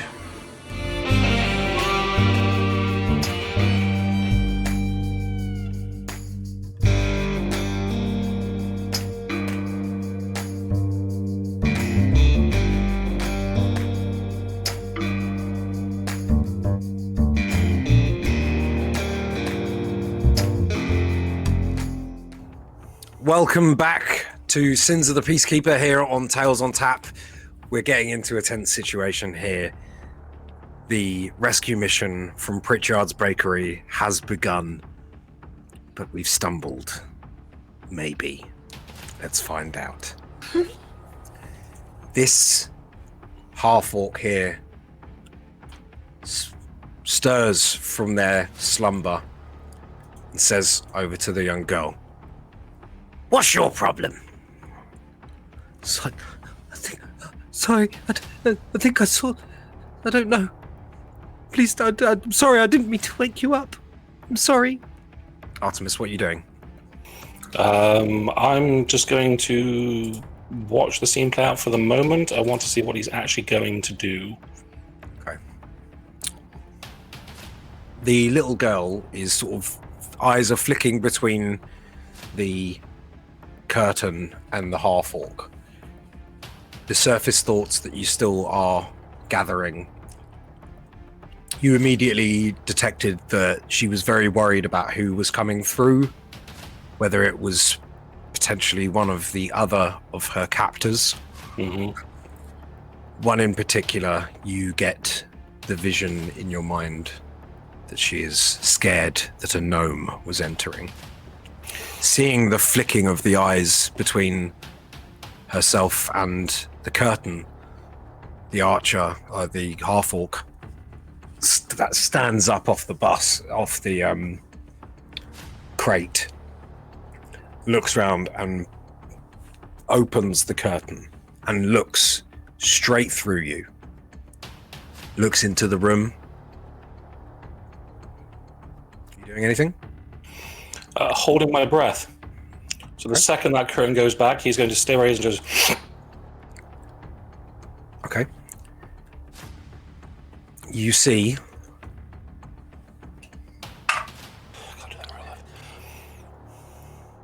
She scans the room through the curtain, holding it up, holding it to the side. And you see, as her eyes pass the door and notice the broom with the bucket set aside against the wall, her eyes widen. As they widen, hold person straight away. Yeah! That's what we wanted. Let's go! What do I need to roll? Fucking genius. It's a wisdom save, I think. Pretty sure. I believe you're right. I just need the Sorry, my thing. Yes, but because I really need this to succeed, I'm going to spend 3 sorcery points to make this an empowered spell. So the second their eyes widen, they notice the bucket, he's going to tap into every part of the magical essence, and you have disadvantage on the saving roll. It's a DC of 15. Okay. Hell yeah! Let's And it's go. wisdom? Wisdom, yes. Let's go. Let's go. Come on. Come on. Okay. So that's what that meta magic is for. The first roll is a 16. Mm-hmm. Come on. The second roll is a 12. Yes! You see the mouth stretches at the side. You see the fangs from this orc's maw, and just as you see the throat thicken, ready to scream, there's just a slight gurgle that comes out. You materialize, no longer invisible at this point, and the girl goes, As he does that, he just goes away. He goes, shh. It's okay. We're here to save you. Go out the door. I came through. There are people outside waiting. Please. I'm trying to help. Shh. My name is Gil. I'm with a group of people trying to stop these guys, but I need you to be real brave. Come around this. Trust me, I've got them in place. She Go out that door. She gets to her feet and stands only about 3 feet tall, and just sort of walks over to you, like hugging the wall so as not to go anywhere near the orc. As she's moving past, he's like, "You're doing so good. You're doing really well. Just keep going." Have you got my mommy? Well, we'll do what we can, but you need to get outside first, okay? Please. Promise. She steps out of the room. I'm looking at the wrong screen. So this orc has stepped to here. She squeezes her way around and past you.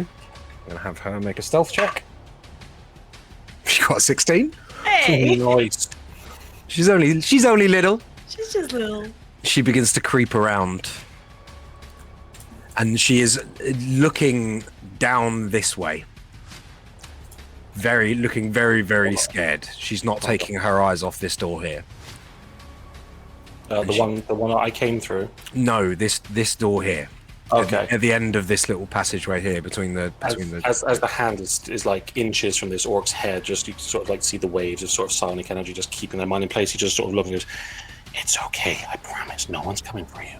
That door there, my friend Arthur is outside. He is waiting for you. He will save you right now. Please go. I promise."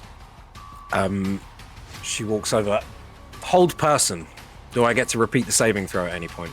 You do indeed. Okay, so again with disadvantage, I'm going to do that now.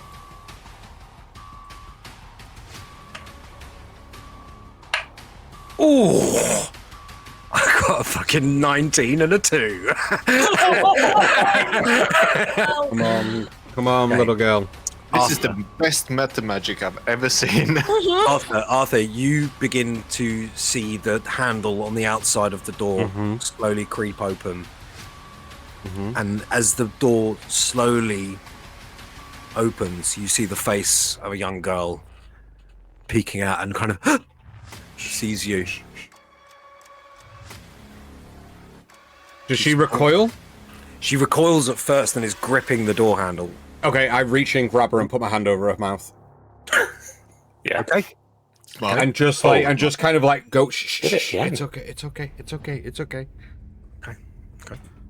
So I'm not going to have you make a grapple check against the tiny girl because you're a big, strong man. So you are probably quite capable of doing this. yeah, I love how I'm this not. is all full SWAT. This Yeah, is like- full SWAT. I'm literally. I'll just grab her, put my hand over her mouth, and go. Shh. It's okay. It's okay.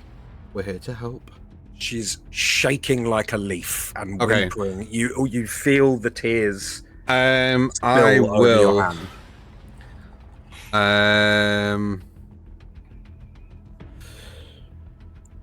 Okay. I am going to. I need her to make a wisdom saving throw, please. She got a natural 1. I'm going to say calm. And you're casting command? I am. Okay. The shaking stops. Okay. And as she kind of, I'll go, "My name is Artorius. We're here to help. Now, I need you to be a big, brave girl. And I will point to this alley. Do I see any boxes, crates, barrels, anything down the alleyway? Further down there are some barrels, yeah. Okay. I will point down there. She doesn't, obviously, she just sees a blindfolded man. Down there, there's some barrels. I want you to pull one out from the wall, climb behind it, and kneel down. Stay as low as possible. Go now. Be silent. And So I will There's a take- nod as your hand is still over her mouth. Yeah, I will take the first few steps to here with her, with my mouth still over, like my hand still over her mouth, and then as we get to the alley, I release and just kind of like usher her down and keep. I will keep a sense of where she is in comparison to the barrel. I will not move until she's ducked. Yeah, behind the barrel. she as soon as she's released from your grip, she runs down the alleyway and immediately just jumps behind one of the barrels and pulls it in front of her. Okay, and again, I just kind of like still look in her direction. I go, shh. And I immediately turn back to the door, draw my greatsword and walk back, tap the tail and go, ready? Before you guys do this, Lumiel, you're heading towards a chimney. Are you waiting for the signal to descend, or is there something you want to do prior so to she this? wouldn't know how loud this is going to be. So she's waiting at the top, like ready to drop, like ready to go as soon as I get the now source. Okay. I will go, wait one, stand ready. And I will walk through the door, greatsword in hand, to where Gil is, and just hold my hand up to my mouth and go... and ask him to point me towards a door. So holding him in place, Gil is going to point towards the door away from him, so on the... That one? the one coming in. Okay. I will move to this one here. Ready? Gil? Oh, no. Does a 16 hit? Would I know... would I know this is coming, or do I assume he's being held? The only thing I'm thinking of is reaction time here. Almost immediately as you feel your grip on the spell end. Oh no, wait, it's disadvantage. On the So wisdom no. save, yeah. No, I got a natural 20 and got really excited, but it was disadvantage. Never mind. Let me roll again. Oh, you lucky bastard. It was a 6. Never mind. You guys have another 6 seconds. Okay. I immediately kind of like quietly move towards the next door. I can roll another stealth check if you want. I would like you to roll a stealth. Sorry, I assumed the fact that you were just sort of walking in is that you weren't being so stealthy, but if you First one is a 14, the next one is an 18, so 14 on my stealth check. 14. Okay, cool. Yes, you do that. Okay. And then as I get to the door, I go, now. And as I say now, I'm literally going to take one step back, wait to hear another boom, and then I'm going to boot the fucking door. I'd like everyone to roll initiative for me, please. Oh, yes! Let's go! This is just to get to the turn order, but the way you guys have approached this, you will have a surprise round. Excellent. Well done. Sick. Successful breach. Very well done. Action. This is so different to how we've been playing before. Like, let's just rush in and like someone out. This is so stealthy and. Yeah, I love what happened? We have 2 heavy armor people, and we are all choosing stealth. Yeah. Usually, that would fly out the window. The stealth's over now. There's going to be blood everywhere. I'm going to come to you individually. Lumiel. 18. Initiative, please. 18, thank you. Jax. 20. 20. Nicely done. Gil. 14. 14. Marcus. 16. 16. Arthur. I also got a 16. 16. Nice initiative. Dex is 12. My dex is 0. Okay, So so I have a Arthur, plus then- 1, yeah. Arthur, then Marcus. Okay, let me just change that round. I'll delete the hostage from initiative because the hostage has already been successfully extracted. It's so good, guys. Okay. Hold on, before we kick this off, are we taking prisoners? Oh, Never. yeah. Initiative has begun, guys. The God. discussion has ended. Fucking damn it, no prisoners then! Jack. You have the hostage. Jax. Yes. With military efficiency, the moment you hear the word go, you spring into action. Yep. You're first. I kick off of the wall and I lower the slack the rope a little bit, and I'm going through the window. Okay. Nice. You kick off the wall, leave a bit of slack in the rope, and as you push away from the wall and that slack tautens, you swing back towards the wall, My feet boots first, yeah. through the window, roll into the room. You see a large, open dining area. You roll over this baker's table here. Oh no, sorry, you went there, didn't you? So you land right here. Yeah. You see a large open sort of living area and then a ladder leading up to a mezzanine. Atop the mezzanine, you see 3 individuals. Okay. 2 humans and an air genasi. All this one sleeping in a bed springs up surprised. These 2 who are awake, kind of in a bit of a cuddle, immediately rise to their feet. But what would you like to do? Okay, so what I'd like to do then is, so how tall is the mezzanine? The mezzanine it's just like a short ladder up. It's only like 5 feet up. All right, in which case I am going to... Underneath it is just various barrels. So this is just an area full of barrels. It's inaccessible. All right, cool. I am going to push myself you can off of carry the this gun again. table, and I'm going to go and jump onto the mezzanine. Sick. Okay. Nicely done. And then You I do am so. going to take a shot at the human first. The human that was having a spoon. Sorry for interrupting your cuddle time, but this is important. I need to kill you. So because I'm close quarters, I am just going to use my pistol. I'm going to make this I assume he's got nothing on him because he's just had a little nap. So he doesn't have a weapon or anything. He is fully armored and fully clothed. Yeah. His weapons are beside him. All right, that's fine. He has not yet picked them up. I'm going to make this a violent shot. Okay, go ahead. And yeah, sharpshooter. Right, come on. Okay. So that's 11 plus 7, so 18 to hit. 18 on him does hit. Excellent. So because it's a violent shot, it is 2d10 damage. Yes. So sick. That is 15, 19, 29 points of damage. Oh my god. Oh, yes. Jesus. She Okay. wakes up next to a body. So yeah, this shot, boom, you all hear it, and as he is sort of sat up in the bed, you see the shoulder just gets blown a massive hole in, and you see him clutch it and reach down for his rapier with the other arm.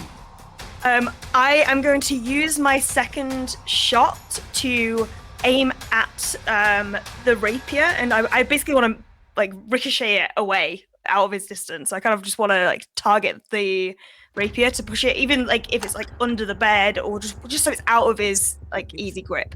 It's propped up on the wall against him. Rapiers, by design, are incredibly thin swords. Oh, to be fair, if it's propped up by him, it's basically by me, isn't it? So it is just sort of between him and the wall right here. Right, okay. So he's on the bed with the air genasi, and his rapier is sort of next to him, like leaning against the wall within. I see him reach for the rapier, and Jax kind of gives a little smirk. It's like, well, it'd only be right to double this up, and we'll go for the twin. Okay, Ah, nice. very well. Sorry about that, guys. My camera went a bit dodgy there. This is going to be a standard shot. Well, it's going to be sharpshooter, but I'm not going to do any of my little tricks on this one. How did that go behind the desk? That's a natural 19. Okay, that hits. Yes. Let's go. Okay, so that's just 1d10. That's not bad. So that is 18 points of damage. 18 points of damage to Lan. Nice. So Okay, that's so you hop up onto the mezzanine. Bang, bang! 2 shots at the twins. The one against Lan just sort of hits him in the leg. He's like, ah! And you see he reaches to his side to pick up 2 hand axes. Okay, and then I am going to, like, just kind of go, like, with my gun, just kind of salute, jump off the mezzanine. Okay. Very well. Nice turn. Lumiel. So she is. I don't know how far up I am in how long the. So this is Chimney a single story building. The top of the chimney is about 10 to 12 feet up. We'll call it 10 feet for mechanics' sake. Okay, so I am dropping straight down it. Okay. Pelling myself down if I need to, if I don't just drop. No, you go straight down. You kind of Okay. tuck your wings in and do a bit of an eagle dive down the chimney. And as you emerge into the room, you see Artemis holding his hand out, trying to keep hold of someone in this room here. That your vision is obscured. You can't see who it is, and you see Arthur stacking up on this door here. Can I take a free action to say to Artemis? No, to Artorius. Too close in name. That door, or him? Hmm? Do you want me to go with you or him? Do you want me to help? I will literally just point behind me and go with him. Okay, so then I am flying straight to here. And I am going to... As you get around here, you notice that Artemis is pretty much has his hand almost around a half-orc's throat, but a few inches back. I am going to pull Mid-scream, frozen my in place. rapier, Okay. and I'm going to try and stab him straight in the throat. Okay, make an attack with advantage. Isn't it an auto crit? He's paralyzed. Yeah, it is an auto crit and auto sneak. Very well. So do I just roll damage then? You do. I mean, you can Okay. still miss. You can still miss. You can it. still miss Yeah, your attack. you still have to roll to hit, but Okay. Don't miss. Oh no, okay, that's great. That is 19. 19 hits. Okay. So, roll your So- damage, auto crit. I can never fucking find my D4s. Next up is going to be Artorius. Though I'm sure you have already planned what you're going to do. The anticipation is palpable. Oh, no, it's a D8, sorry. Okay, so that's a 6 on the dice, which is doubled because it's a crit. Okay, so 12, Plus 4, 16. and then sneak attack is 3d6.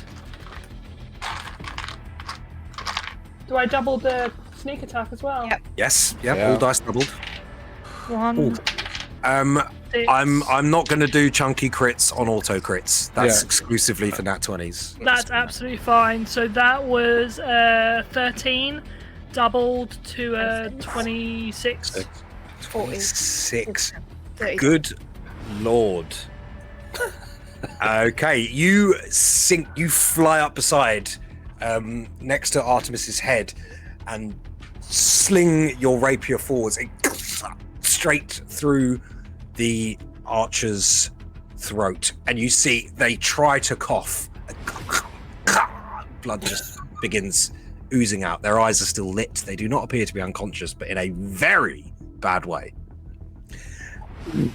Anything else on your turn? I am going to bonus action. I am going to disengage.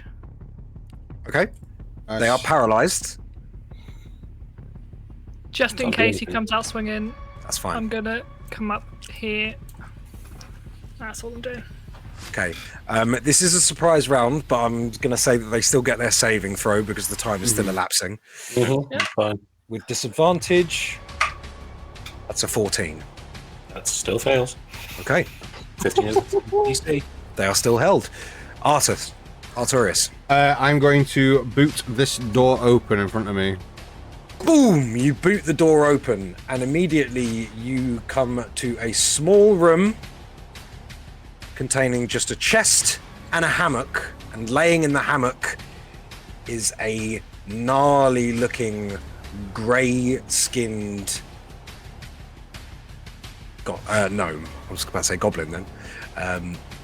Gnome. He has just shot up, having heard the gunshot in his hammock, and the hammock is kind of swinging. He turns to see you at the door, and you see his eyes are a piercing blue, and his teeth sharp and gnarled. Okay, I will step into the room. Okay. With my first action, with him laying on a hammock, I'm going to swing the sword round, and I'm going to hit the base of the hammock to make him drop to the floor prone. Okay, make an attack. So just to be clear, you're not attacking the person? No, You're I am hitting the hammock so he drops prone to give me advantage on my next attack. So you make an attack roll. Excellent. It's going to be a low AC. That is a 15. Easy, yeah. And with your great axe, quite easily, you're able to slice the rope. Yep. I'm going to have him make a dexterity saving throw. Okay. Let me get those stats up. I imagine that it's going to be pretty good. Dex +7. And he doesn't get any cool shit. So, yeah, fine. Oh, 4 on the dice, so it's only 11. I'm going to say that fails.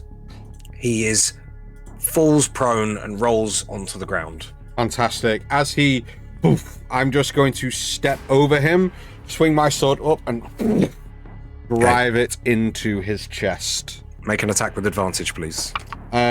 First one is a 16. Second one is a natural 20. Let's fucking go! Let's fucking go! Great. Hell, god damn, yes. And I am going to Divine Smite this one. No way, Oh, really? Because I'm a paladin, I can do it after I hit. Never imagine that. So, that is 2d4, so that is 5 doubled to 10, that's 14 piercing damage with the strike down. And then that is 7 plus 4, 11, 22 radiant damage. Okay, give me that again, sorry, because I was just looking for the chunky crit table. 14 piercing. 14 piercing. 22 radiant. 22 radiant. Very, very nice. This sword drives down into his chest and you see as you pull it out, he's like and begins fumbling for his daggers. Chunky crit. Chunky crit. Roll it. I'm still looking for the table though. Do you That's have a it? 19 on the chunky. That's gonna be bad. That's gonna be bad. Can you send me the Yeah. crit table again? I saved it, but I can't for the life of me find it. Yes, sir. Yes, sir. If you want to read it off, you can. You're the DM. You go for it. There you go. Okay. So it's page 21, right? 21 2. I can't remember. I think it's 21. Okay. So, 19. This is going to be bad, isn't it? Okay. 19. Miracle Strike. Yep. Ooh. Foe must make a DC 20 con save or immediately fall unconscious. Let's fucking go. Here come the dice. Means we have a hostage. I'm not joking. I rolled a 19. He's got a +2. Oh, I'm really sorry, and unfortunately, there's no additional damage with that one either. But I'm so close, man. Something had to go right for these guys eventually. Yeah. It's just a shame that it was that fucker. Yeah. And then I am going to. We seem to be okay with attack rolls at the moment. I'm Don't jinx it. Please don't jinx it. Oh, but I can't see anybody. So I can't bless because I need to see the people to bless them. Yeah. So you've booted this door open. You can see me. So you can see Lumiel. Yeah, but it'd be a waste on just me and you because then I've got one 100%. spare. Like it'd be a waste right now. I am going to bonus action harness. Yeah, I'm going to harness divine power and get one of my spell slots back, my second level back. Very well. I think that's the best on this turn. Get my second level spell back. I'm going to do that. I'm going to move to here. Huh? Is that door open or closed? It's closed. Okay, I will have to hold my ground here because I can't interact with an object to open the door on my turn. That's me. That's me. Okay. Marcus. Right, so on hearing now, Marcus grips his hammer and the flame starts to pour out as the blood pours up the hammer. And I'm basically just gonna do, one of those swap moves when they have one of those battering rams. I'm just gonna take my hammer, go towards the side of the door, and smack it in. Please, open up. Okay. Go for it. The broom handle that was holding it shut. Okay. You smash the door open. Give me an attack roll. I'm not going to take this as an attack because moving through a door is just a free action, I think, right? What? Interact with an object. Oh, of course, yeah, no, it is, no. So okay, Yeah. So, attack the door. Give me an attack. 17. 17. Roll me damage.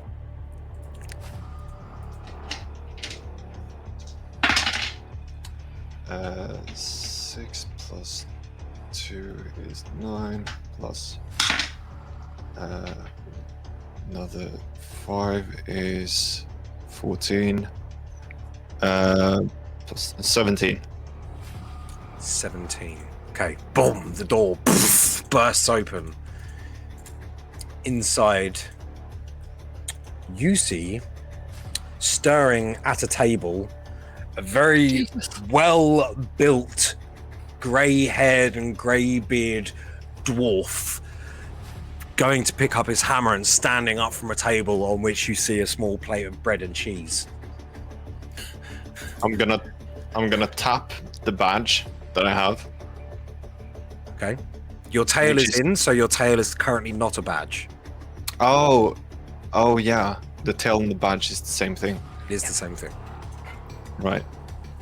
It comes as like a little disc that you can transform into the badge, and then you can pull it out, hook it over your ear, and it connects. Okay. Well, in that case, I'm just gonna take my hammer into my one hand and eyeing this dwarf, I'm just gonna point which room. Let's see if he responds, and then I'm gonna walk towards that room. Okay. He seems to have a defensive and panicked posture right now. He seems to be getting up, ready to fight back against whoever's coming for him. You point. He looks at you confused, readies his hammer, and sort of steps back a little bit. Does not appear to be picking up what you're putting down. With us or against us? I don't even know who the fuck you are. Alright. Your loss. Okay. Anything else on your turn? I've made one swing. Yes. Unless that is interact with an object, because then my action. No, I'm taking that as one of your attacks to open that door. Okay. In that case, can I hold my second swing? For what trigger? Or if he goes towards me? Yep. I don't think you can hold part of your No, you taking can't. attack action. So I Oh, think no, No, you're right. Yeah, you can't hold the second attack as you have to hold the whole action. You're right. Thanks, Sam. In that case, I'm just gonna sidestep. So you enter the room. You kind of do the whole thing where you both sort of move around the table at the same time. Yeah. Weapons at the ready, looking at each other. That's me. Okay. Very well. We return back to the top of initiative. Oh, can I say it with the free action, by the way? I got the dwarf. Doesn't seem friendly. Not right now. The free action was the small verbal interaction that you had with him. All right, fair enough. So I'm not going to ask for like an insight check or anything like that at this stage, unfortunately. Top of initiative, Jax. Jump back onto the mezzanine. No, wait. The air genasi leaps out of bed, steps to the edge, also jumps down onto this table, but in midair transforms into a giant crocodile. Oh, great! Whoa! Okay. Don't have to fight crocodile, so we'll see how this goes. I'll see how this goes. You don't? You didn't pick that? I didn't pick that spell. I was sorry. Damn. Does not this? She as she jumps down, her form very much just melds into her face, elongates, her arms pull back, and she lands on this table. Gives a big crocodile. What do they do? Hiss? Let's say a gnaw or whatever. Yeah, they hiss. They sort of it's like hiss. a hiss, isn't it? Yeah, it's It's like going to take 2 bite attacks against you. Okay. First one is a 15 to hit. No. The second one is a 21 to hit. Yes. Oh no. You take. Just on your turn, just cast Destroy Gator. You'll be fine. Create handbag. is blessed on an alligator Gatorade. Oh dear lord. Oh my god. I like that. I like that. That's my kind of joke. You take 12 points of piercing damage, and I need you to make an athletics check. Oh no, sorry. What would the escape? What's a grapple escape DC? It's strength. Is it strength saving throw? Athletics or acrobatics? Oh, it's acrobatics. It's contested, isn't it? Yeah. Okay. So give me a athletics or acrobatics check, please. I'll go in acrobatics. Hang on. Got cocked on my foot. That is an 18. 18. Okay. The bite catches your leg, and you can feel the locking grip, but you're just able to sort of backpedal just in time. It kind of tears your flesh a little bit as you pull your leg out just in time before the jaws lock around you and grapple you. Okay. Next up in initiative is Jax. You're able to respond. Okay. Well. Shooter! It's going to be disadvantage if I shoot. Correct. But I am good at shooting. Correct. That's what I do. These are 2 correct observations. Oh, let's just point blank fire at her with disadvantage. Go ahead. Not sharpshooter. Give me an attack with disadvantage, please. That is a 17 with disadvantage. 17 hits. D10. 9 points of damage. 9 points of damage to Croc. Do I have? God damn it! I should have picked a different thingy. I can't exactly disarm her teeth. I mean, if you can shoot, certainly try. I'm just gonna fire again, and I'm gonna make it a violent shot. how many bullets do you have in that gun? I've got 2 left in this gun. I need to reload in a sec. So another attack with disadvantage, please. I'm assuming this one is not sharpshooter Not again. sharpshooter, no. Okay. Oh, for fuck's sake! Hang on, one of them went on the floor. That one's a 19. I've lost 2 d20s to the floor now. Oh yeah, no, I don't think that's gonna hit. That's a 12. 12 does not hit, unfortunately. Damn it. And you wasted that grip point. Yeah. I just wanted to check if it was like what you call it or not. Okay, in which case, bonus action. I think bonus action. I'm just gonna reload, just so I've got my 6 back in. Okay. Could you make a roll for that, right? Not to reload. No, that's. Oh, to... sorry. No, yeah, it's just the. Yeah, okay, fine. Cool. Yeah, You so reload. You begin to scramble and reload the shots that you've taken. Anything else on your turn? No, that's gonna have to be me. Okay, Lumiel. Lumiel is going to follow Artorias through the door, seeing the guy bleeding out on the floor, but still alive. Am I correct? You're not on the floor. Still held up in place by Artemis and bleeding. Oh, the goblin. Oh, the gnome. Sorry, the gnome. Yes, the gnome is on the floor. Yes. Yes. So she is going to bring her rapier down and try and stab him through the eye. Okay.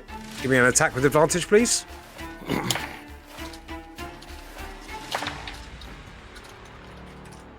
In the water. Cocktail stick. Sorry. That's a 17. 17 does hit. Okay. So that's a D8. That's a 7 plus 4. So 11. Yes. 11. 11 yes. points of piercing damage. 11 points of piercing damage. Oh! Oh! He's not doing well. Oh, no, wait, hang on. Put it in the wrong bit. 11. Oh, okay, yeah, okay. You bring down your dagger on him, and you see the light from his eyes fade. He's spitting through his sharp teeth in anger, looking up at the two of you, bursting on his nap. And then you see his face goes loose. He's dead. Good. I'm just going to Damn it, wipe I the rapier. really wanted to hit you with that guy. He's mean. I sensed that. So I'm going to wipe the rapier on my leg, and then I'm just going to look to Artorias, and I'm going to I've got your back. So I'm just readying to go through the door after him. I'm not going through the door. I'm just...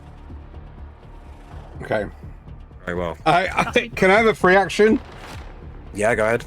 I'm just going to turn and go, I thought you were going with him. I did. Oh, okay. Cool. Artemis, on hold person, do they make the save at the start or the end of their turn? And Let me have a look. I believe it's end. It's Usually end. I should know these spells by now. Yeah, the end of each turn. Okay. And it's a DC 16? 15. 15. I got 15 last time, didn't I? You got 14. No, I've got 4. Okay, fine. Well, nevertheless, this time I got 17. So Broken through. you feel the grip, your mental grip on this person fade, and they go, company!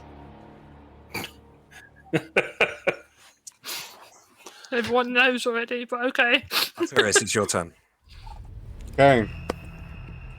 I will. Oh, I'm just going to spend my action opening a door to find another closed door on the other side of it. It's going to piss me off. If you want to use an attack, I will say that you can swing through, because no one wants to sit here and just open doors with their turn. So if you want to use your attack, I'll say with a greatsword, you can blow through both of these doors if you get a decent... With one attack. Yeah, if you get a decent bit of damage. Because you've got a greatsword, it's like fucking 6 feet long. Yeah, sound. Okay, cool. You know it, baby. Full monster. It's gonna be yeah. It's gonna need to be a decent amount of damage that you're gonna have to do to get through both. Do you don't want me to roll to hit, just damage? I want you to roll to hit still, but I'm just letting you know that depending on the damage, you might open one or both doors. That's an 11. 11, it's a door. Yeah, okay. My little heart was like, oh no. I rolled a 4. Like The damage is what I'm looking for. okay, so let's go. So it's Critting the 2d6. gnome, but can't hit a door. I know, yeah. Just the sword goes through the door, doesn't budge. Fuck. So that is 5 plus 4, 9 plus 4, 13. That's almost max 13 damage. Yeah, that's Okay. 4 and a 5 on the die. Okay, on 2d6, yeah? Yes. Cool. All right. Then in that case, I will say you are able to blast through this door off its hinges, and you're able to splinter this door just enough so that you could push through it. It will be 5 feet of difficult terrain to get through it. Okay, move to there. Yeah. See the dwarf and see Marcus and the dwarf staring down and just go, are you going to pitch in or are you just going to stand there flirting? And then I'm going to like bust through the next door, see the gator and make a beeline for it. Okay, go ahead. Second attack with advantage because it's flanking. Yep, correct. First in is 11 for 18. 18 hits. Yeah, okay. No. I'm not kidding. I'm not kidding. I'm going to take a... I took a natural 20 again. Hold on. The flanking. Advantage. I've just took a picture. I will send it in the group. Okay. I'm sorry. I'm No, not, no, but I'm sorry. I believe you. Let me get some damage, please. You said that with no authenticity. I'm not. Sorry. I'm not kidding. That's just my voice. sorry. So there's the natural 20. It's in the group. Right. Damage. Okay. No, Damage, first, and thank then I you. need another 20 roll. 6 double. 6 double to 12 plus 4. 16. Slashing, and I am going to. Yeah, go on. Wait for the DM to tell me if that's enough damage before I waste a spell slot. Well, as you drive the sword, well, I mean, the damage is going to carry over anyway, so Sound, keep yeah. doing what you're going to do. Okay, class. I am then going to. Oh, I think it's. Funky crit, right? Yeah, but I'm going to Searing Smite this at 2nd level. Okay. So it's another 2d6, and they need to make a con save. So 2d6. You can call a Searing Smite after you've hit. Searing Smite is a spell that you cast before the hit. It's only Divine Smite that you can. Oh, well, I'll just. Okay, fine. Okay. Divine it is then. Or 10 double to 20. Radiant. Yeah. Love And that. then a 20 sided die for the chunky. Yes, please. There's a 14. 14. Yes. Strike grazes the temple. Blood blinds the foe for 1 round. Sick, that'll do. Okay. And you see, as this burst of divine energy strikes the crocodile, you see the crocodile returns to its Air Genasi form, clutching a wound on the back of her shoulder. Okay.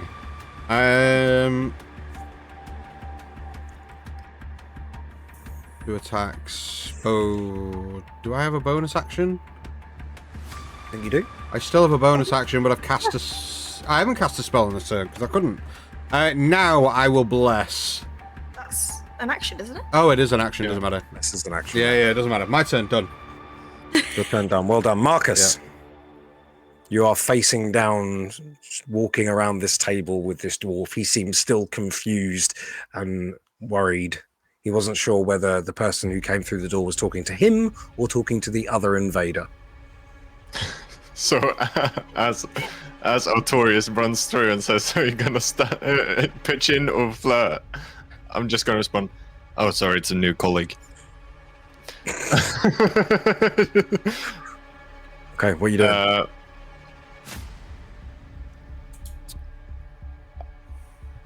Fuck, what am I doing? Artemis, you're up next.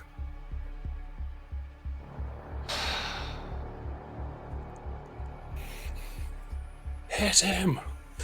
I'm just gonna say, right, if you want to fight, we can do this, but we already gotten the girl out. Now it's your turn to choose. Make a persuasion check. This will be your action. Yep.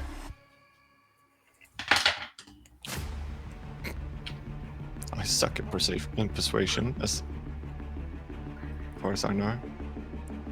I think you got -1, but just. If you want to make a persuasion check, it's going to be your action. If you just want to use a free action, it's not going to sway much. Surprisingly, I have a +2, so that's a 14. A 14.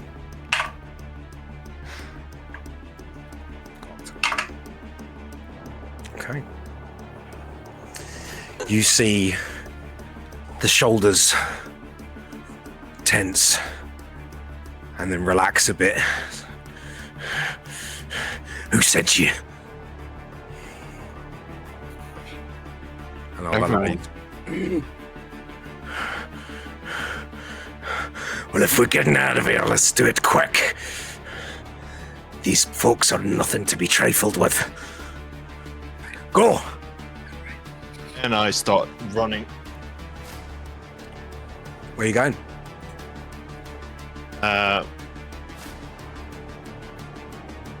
Well, Artorias came through the other way, so I think I follow where Artorias went to.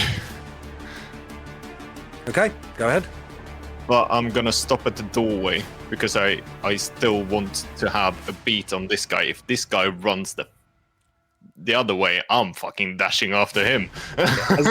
As you step away, he takes... No, I'm joking. Okay, anything else you want to do? Do you have a bonus action or anything? Oh yeah, might as well. Can I see which twin has the... Can I see the twin with the hand axes? No, he's slightly around the corner, but you can see the Air Genasi now sort of standing above on atop a table in the middle of the room, and you can see this guy here getting out of bed, clutching his shoulder and equipping a rapier. Okay. Is the Air Genasi like wearing any weapons apart from, you know? Teeth? She has strapped to her back a staff. Staff. Okay. In that case, I'm gonna use one of my blood maledicts. Okay. I'm gonna use Curse of Bloated Agony on the one with the rapier, because that's the one I can see. Okay. Do I have to make a save for that? Let's see. No, it's until the end of my next turn, but I'm gonna amplify it, so I'm gonna take a d6 of necrotic. There's no save for it. Okay. Cool. Okay, I take full damage, and you have disadvantage on strength and dexterity checks, and if you take more than one attack for a minute, you need to take 1d8 necrotic damage. Okay, and that was to this guy here, right? Or the Genasi? The rapier guy. Twin. Rapier guy. Okay, I'm just gonna put. What can I put on to make that? Oh yeah, you do get to make a Constitution saving throw at the end of each of your turn. At the end of each of my turn. Okay, Yeah. cool. Maybe Fine. like the hex one or something, because he's Yeah, I'm just gonna give it the hexed one. yeah. Okay. Is that the end of your turn? Yep. Okay, Buckwhip is dead. Artemis, you're up. Cool. You see this person has relaxed in front of you, blood pumping from their throat, but they look very angry and able to move. I can imagine they do. Armin's sort of pulling his hand back. He's like, oh, I'm surprised your mind it lasted last time than I thought. Sorry, we don't really need you around. That is the coldest shit I've ever heard. And like, with a shrug, I am going to cast Dissonant Whispers at 3rd level on him. He needs to make a whiz of... Jesus. Okay, that is Arcane Archer. Plot twist, the child was behind the whole thing, we've let her go. Earlier. You said wisdom save, right? Yep. Okay. That is a 15 Bang on. save. So it's, Okay. it's half damage, but it's still fine. Yep. Okay, so that's 5d6. That's, I should not roll them on the floor. She has advantage on. So 3, 8, 9, 10, 16. So 16 and a half is 8. So 8 points of psychic damage. As all of Arvis's hair starts to like wiggle and move, and sort of, like neon outline appears around him as the guy's skull just like vibrates very quickly in place. Okay. Well, thanks to the 2 strikes it has taken already, that will do it. Yeah. You see this person, as the whispers enter their mind, you see their eyes begin to shift from side to side. The blood begins to seep through their fingers, and you see blood begins to pour from their eyes as their eyes roll back, and they just kind of start shaking their head violently until you hear a snap, and they fall backwards onto the floor. Oh. Wow. They're on neck. Just puts his hands in his pockets and yeah, I know how you feel. And, Anything else on your turn? Your movement, bonus action? Yes. So with him gone, Huh? there's a door there, but I'm not going to risk that. I'm just going to move around to find Lumiel. Move. 5, 5, 10, 10, 15, 20, 30. 35. Yeah. So to here. 5, 10, 15, 25, 20, 5, 10, 15, 20, 25, 30. Yeah, cool. Yeah. Okay, And that's my whole turn. Yeah. well done. The dwarf will step to here and peek into the room, sees the genasi, sees the gnome dead, and spots you, Lumiel, and kind of stops for a minute. Who the fuck are you guys? Friends.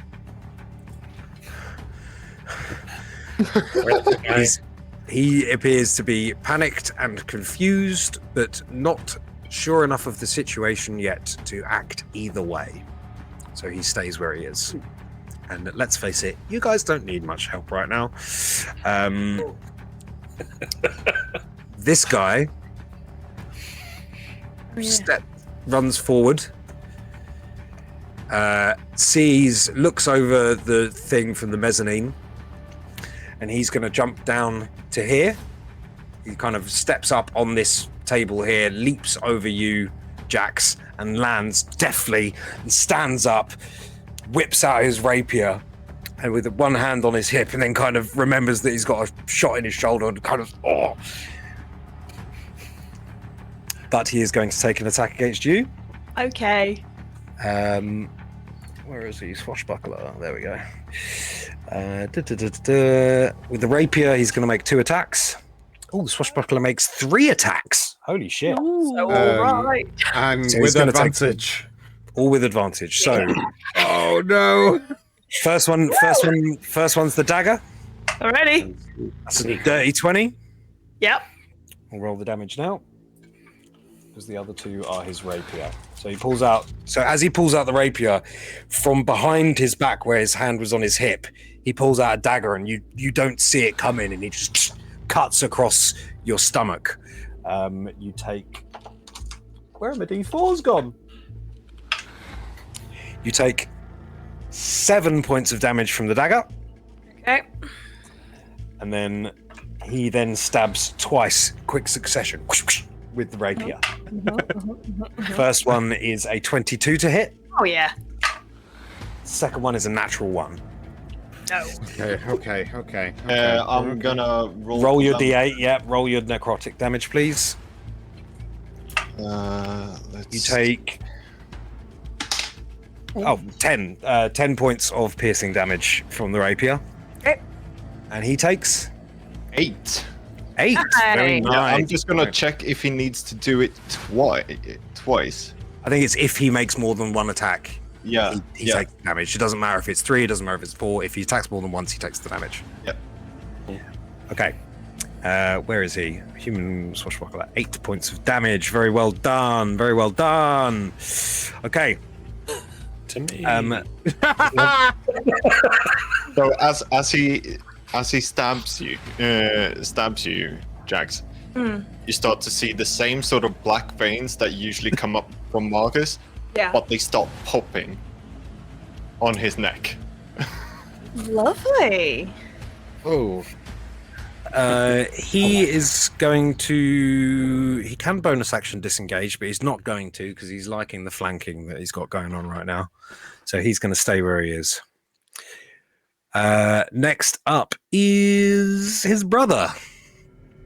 His brother leaps out of bed, grabs his 2 hand axes, rushes around, sees these 2 people below, and he's going to take 2 axe attacks at he's going to take 2 attacks. He sort of steps to the top of the ladder and swings down at Arturius with his hand axes. Never hit down. Where are we? There we go. Let's see if he can do other stuff actually. So the first attack, an attack other than the fighter has advantage. Okay, so the first attack is a distracting attack on you, Marcus. You don't Marcus, get okay. to. Sorry, no, Arturius. There's no save to it, but from this, if you attack anyone other than him in your next turn, it's with disadvantage. If he hits. If he hits, Yeah. and that's going to be a 18 to hit. Meat speaks. Curse of bloated agony. or eyeless. Curse of the Eyeless. Yeah, curse of the eyeless. Okay, well that's going to make it miss, right? Can you do Yep. 2 curses at once? So It's not in the same round, I don't think. No, it's my reaction to use this one. Okay, that's fine. You've just So, used your that's a reaction. -5 on him. I think you've already used something. You've used one of these though, right? I've used bloated agony, and I have two of them that I can use. So I'm using my second one now. Yeah, but was that a reaction on your turn to cast that? Because On then Jack- you on use your Agony, reaction. Bloated agony is a bonus action, and you the go. curse of the eyeless is a reaction. Okay, fine. I'll allow it. Let's. So yeah, and any roll is going to cause because your armor class is 18, right? Arthurius. So yeah, any roll is going to cause him to miss. So that misses. The second attack. It's not going to be a trip because you can't reach your feet. It's just going to be a standard attack. That is going to be a 12 plus. That's a dirty 20 to hit. Will hit. Okay. That's going to be 4 plus 4. That's 8 points of damage. Okay.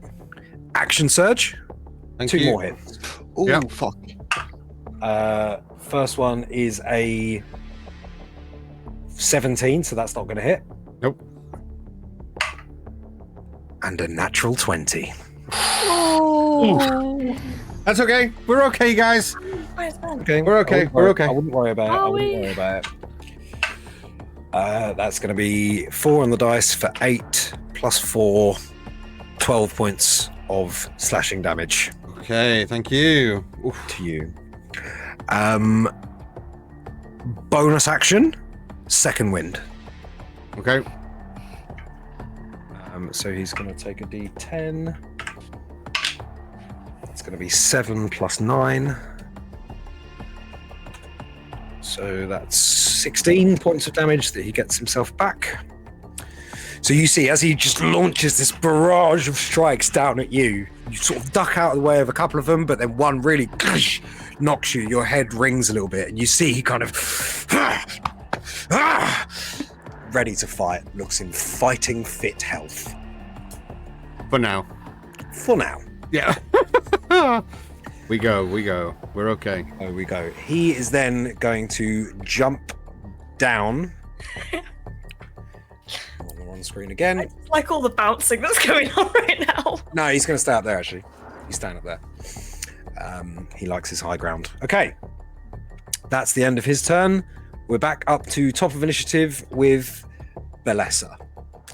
Belessa is blind. So, you see she begins to sort of, as her eyes are bleeding, you see her begin to search for her staff and then say, fuck this. Back to Old Faithful, I suppose. And she begins to transform once again. Okay. Into the form of, and this is going to answer a few questions. Oh. A giant dire mole. Oh, that makes sense. Okay, yeah. How big are they? It's Giant. It's a medium-sized creature, which for a mole is fucking big. That's a big It's the I size thought of they were huge creatures or large creatures. So I was this like, one isn't. It's about the size of a cow. Because of the cat. Nice. I like the idea that everyone in the room just went, that's the reason for the hole. And what are moles? They're fucking blind. Oh, The blindness has no effect. I've made a mistake. He is going to continue to attack Jax. Actually, it's going to go. It's going to go one. It's got 2 melee attacks. Yeah, cool. Rending claws. One against Jax. One against Arturius. First attack against Jax is a 14 to hit. No. No. Attack against Arturius is a 21 to hit. 21 will hit. Okay, you take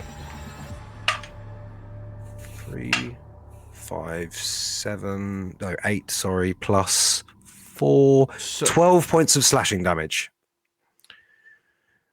Which can easily cut through stone and armor. Upon a successful attack, 12, there is a 20% chance that the target's armor is damaged, reducing its AC by 1. So I'm going to roll percentiles. Okay. So I'm going to go... why the fuck is my camera turned off again? I'm going to go 20... So 20 and below success, your armor class is reduced by 1.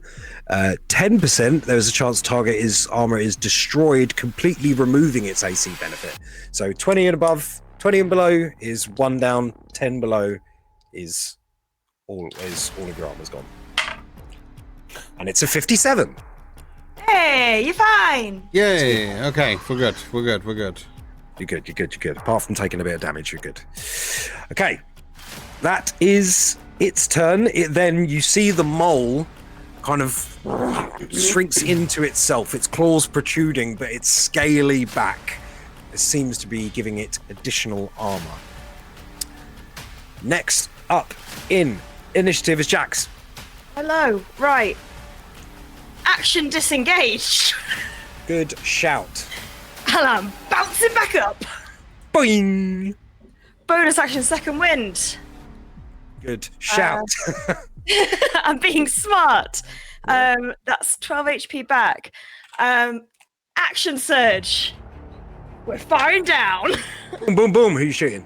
I am gonna go for.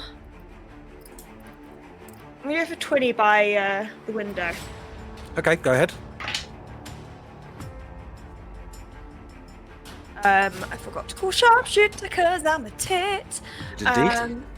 That is 17 to hit. Meets beats. That is 13 points of damage. Very, very good. 13 points of damage. You see the shot hits him in one of his thighs, and you see he kind of almost goes down to one knee briefly, but then hops back up into his upright duelist swashbuckler stance.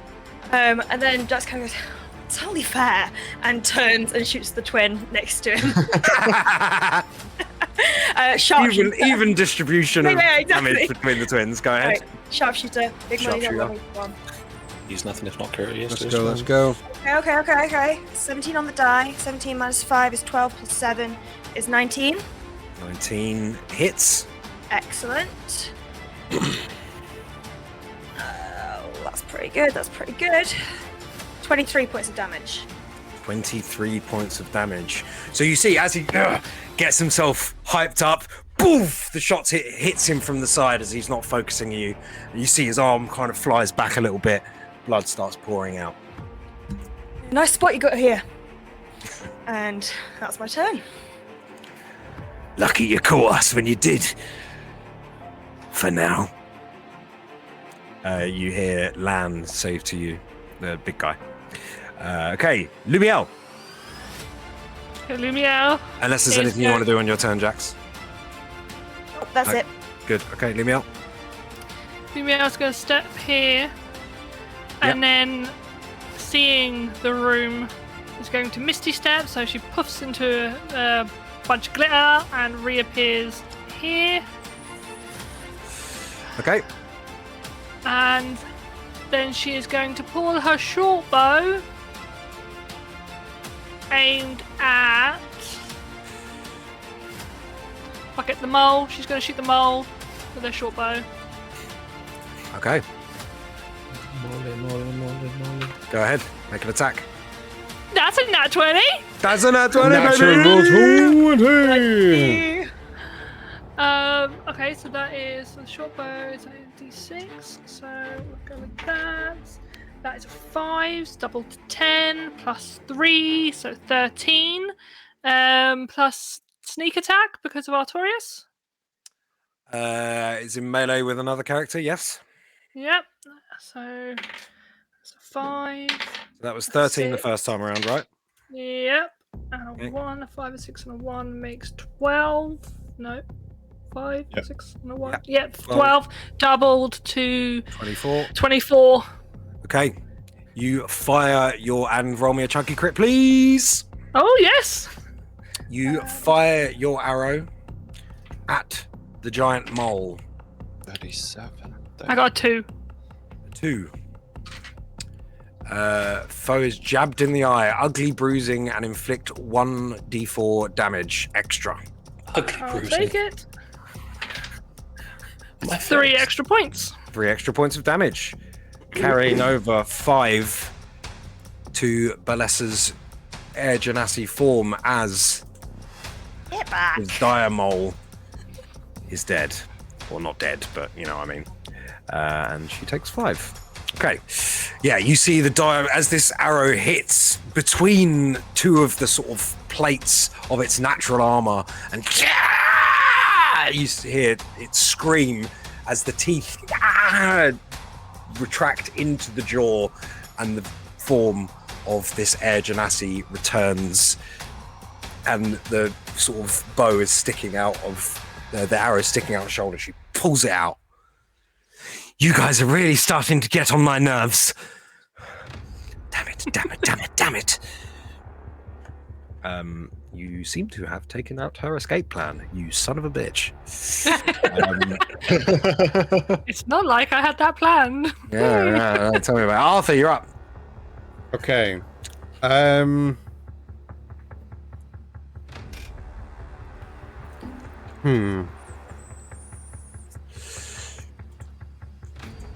Okay. I am going to... How tall did you say the mezzanine was?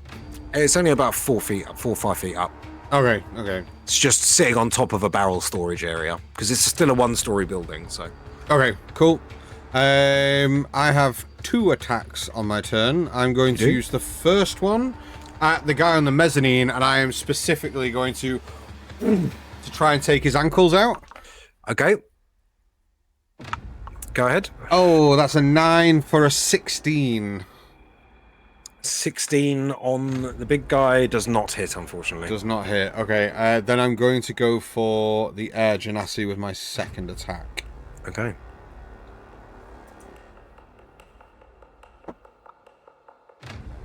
That's a 19. 19 does hit on Balessa.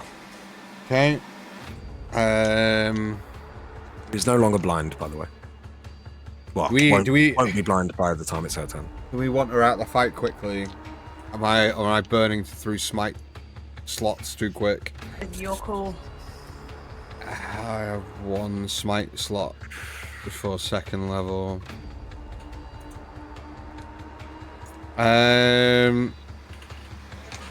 Okay, I'm gonna burn a second level to gain 3d8 on this. Okay, go ahead.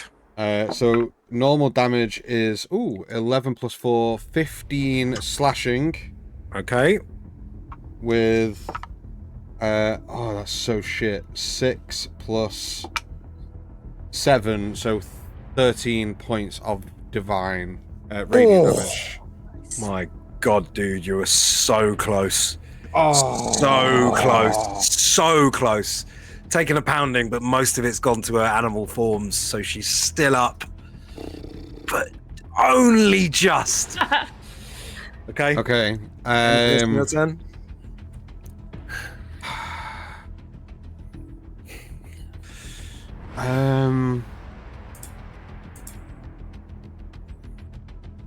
Marcus, you're up next. Yep.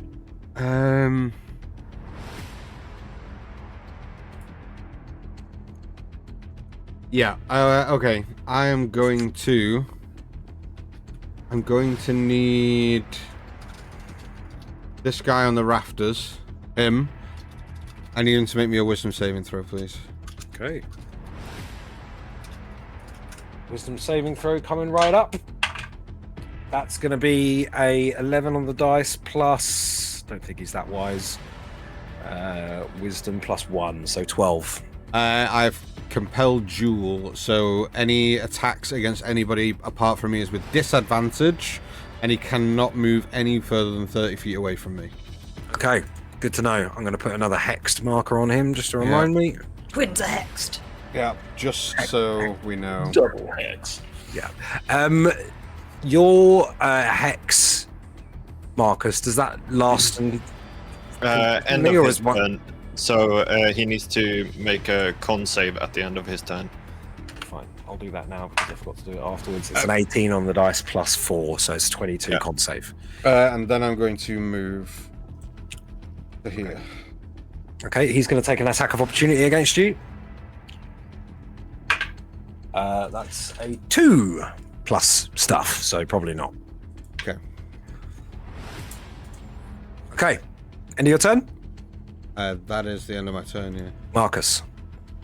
I'm just peeking out the door, going, want to join the party? And then I'm taking the space of Artorius and taking basically a swing up towards the big guy.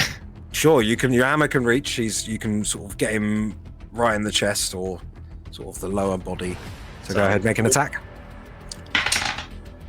That is 19. 19 hits. Cool. That is not the best. That is 5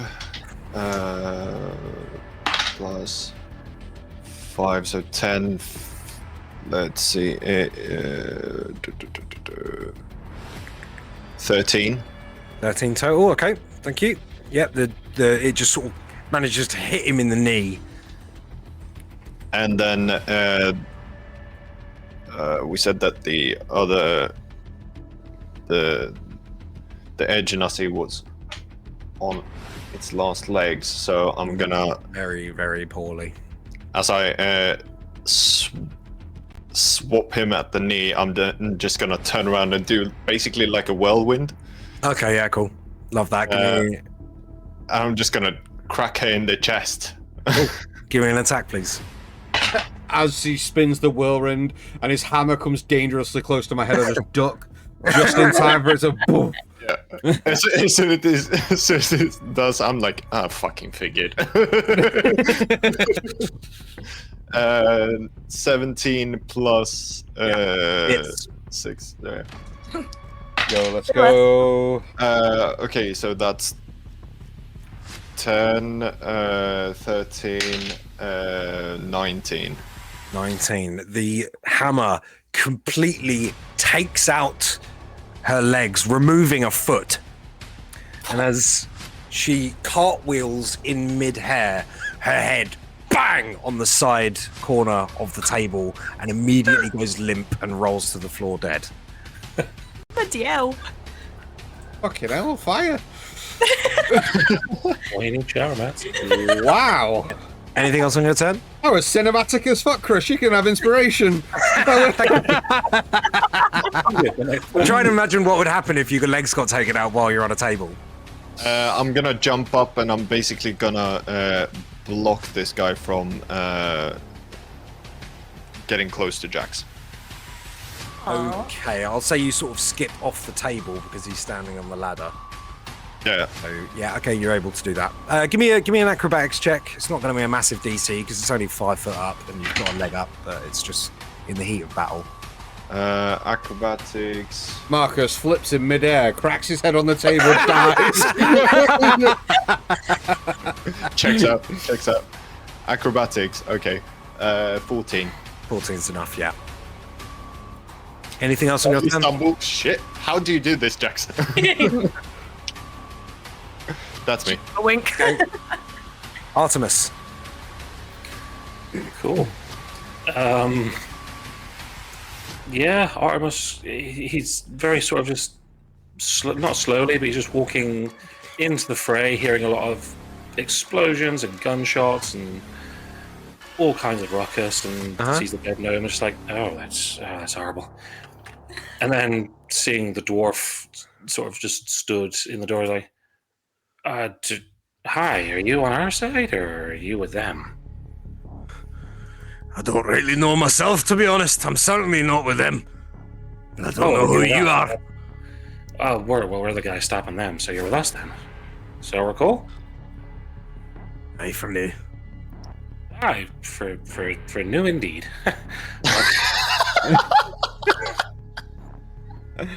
I don't know what you want to count that as, because that was just a bit of small conversation there. Action. Cool. Sort of just giving him quite a sort of a chipper smile-ish. Armut is going to walk into the room. As a reaction, can I go, oh, you have fucking done it now!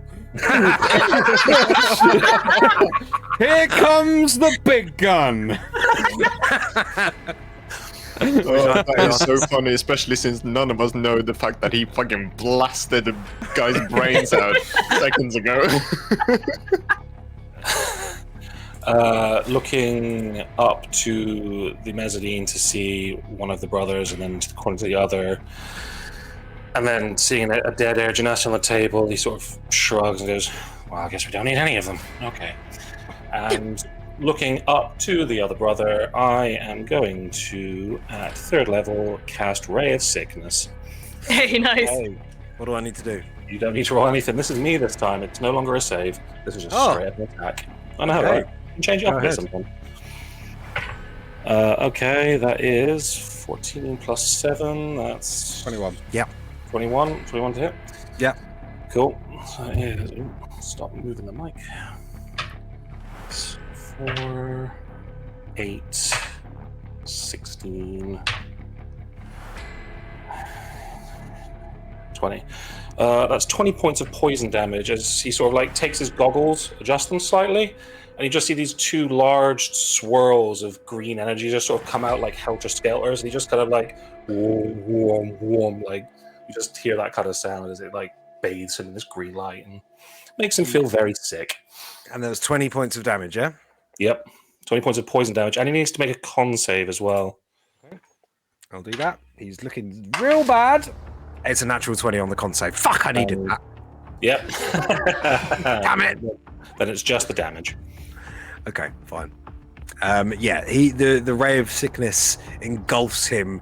You see his face becomes gaunt and his eyes sallow. The sort of greenish tint emerges in his skin, and you see his shoulders drop a little bit, looking very lethargic and not happy about what's happening. Did it poorly. Then he just looks to the room and says, hi guys. Just kind of like leaning over to, hey. Artorius still in the heat, but goes, death cometh to all that beckon it. The horsemen come, their number is 4. That's my turn. Okay. At this, having seen you guys taking these guys out and freeing the hostage, the dwarf steps forward. Lan shouts at him, for fuck's sake, Welgar, where have you been? We're in trouble here. He steps into the room. He says, My name's not fucking Welgar! And he lifts his axe up and takes an attack at Lan atop the mezzanine. Gets a natural 1. He's flanking with me, right? Don't worry, Gil, he's got With this. Marcus. He is flanking with Marcus. Oh, So yeah. that's advantage. And that's a 23. Yeah. I knew it was worth talking to this guy. He's finally an ally. Ally!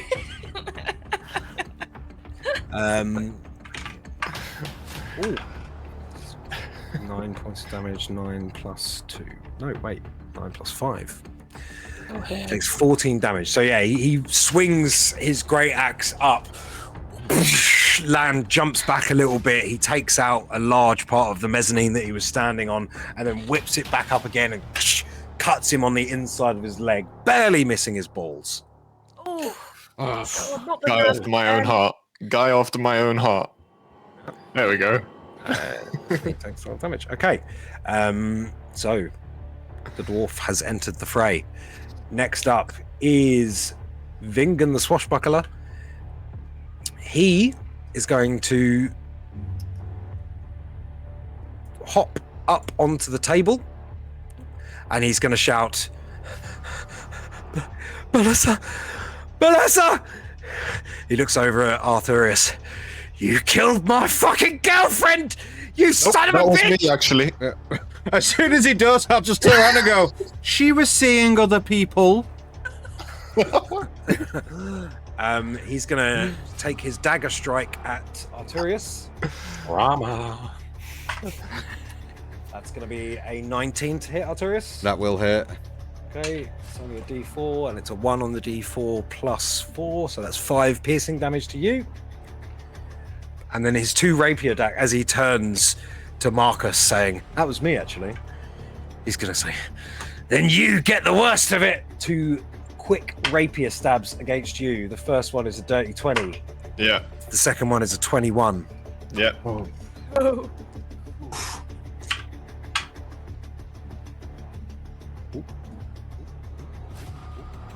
Plus 4. 11 points of damage on the first strike, piercing. Yeah. 7 points of damage on the second strike, piercing. Ooh. He is then going to bonus action disengage, step back, and jump through this glass window. So 5, 10, Saw my 15, 20. I copyrighted that.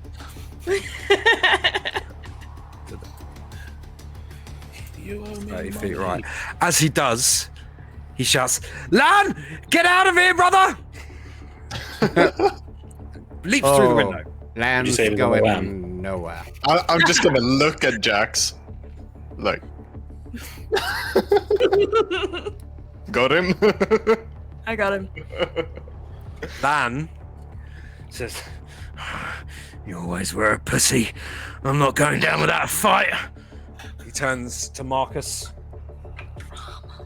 and he takes 2 hand axe attacks against you. The first one is an 18 plus stuff. Yep. Let me tell you actually what it is. Where am I? There we go. 18 plus, just for my reference. Where the fuck? I hate how this 7. Okay, yeah, loads. 25 to hit. Yep. Loads. Second attack is not as good. 15 to hit. Meat speed. Beats beats, so both hit. Yep. Okay, you take 12 damage on the first. Yep. 10 damage on the second. Slashing damage. He's going to make one of those. Sorry, I should have called this before. He's going to make one of those a trip attack. So I need you to make a strength saving throw, please. This is when he first met me. He's not tripping me. Is it more than a 15? More than a 15? Yeah. Yeah, that is 22. Okay.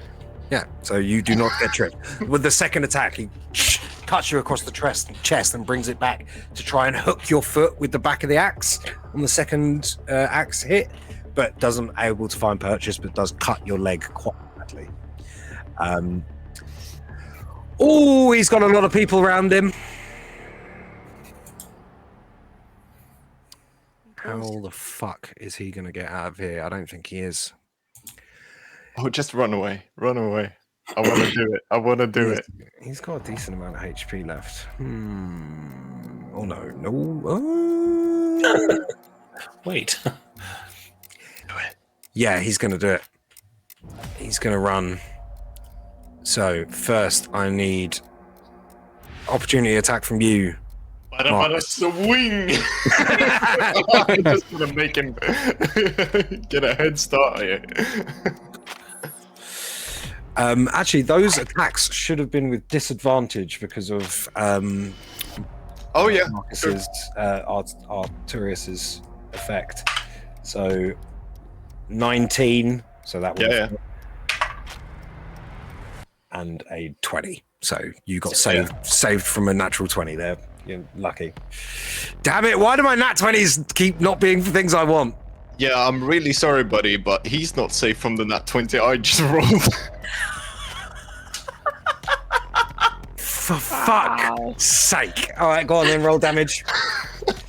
Try to build an encounter.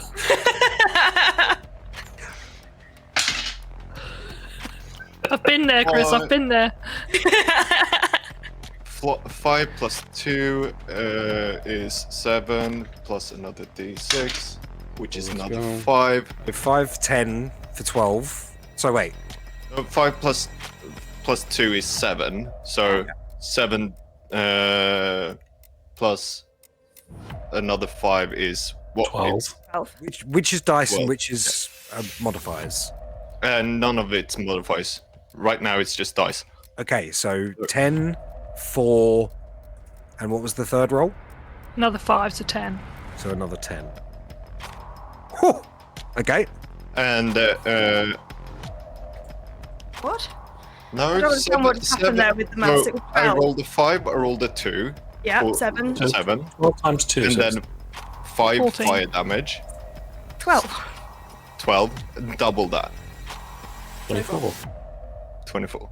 Okay. 24. Okay, yeah, that's what I thought. Where we went there, but No, that's fine. I was doubling them. It's fine. Okay. D&D math. And then modifier Plus 3. is 3. Okay, roll a d20 for me for chunky crit. 15. Ooh, that's gonna be bad. Kill your character. Okay, you managed to hit the enemy's weapon hand. The weapon is lost and knocked.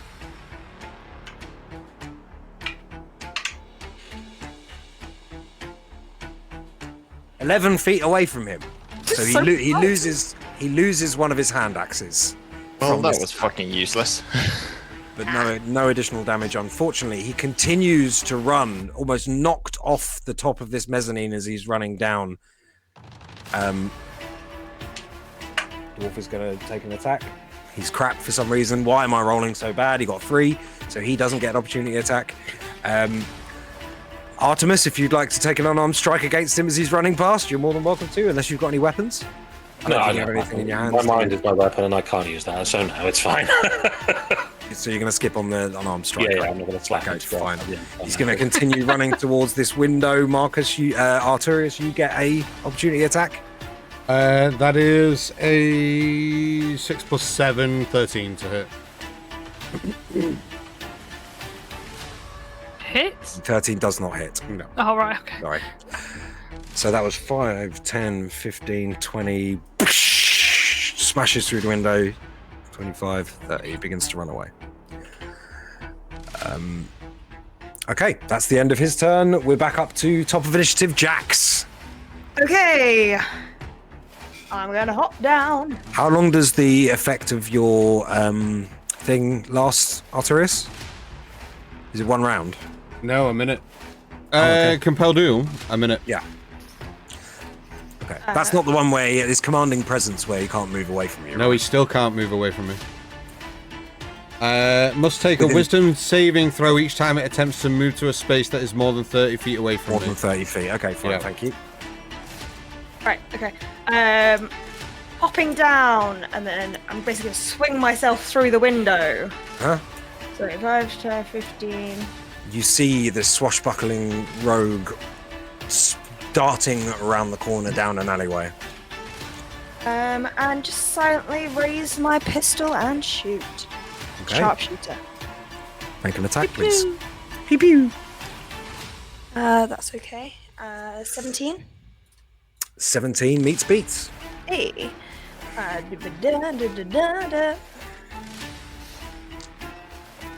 is 7 plus 4 is 11. 21. 21 damage. Yes. You fire your gun. The bullet meets him directly between his shoulder blades, and he and then flies forward through the air about 5 feet and lands limp on the floor. I think then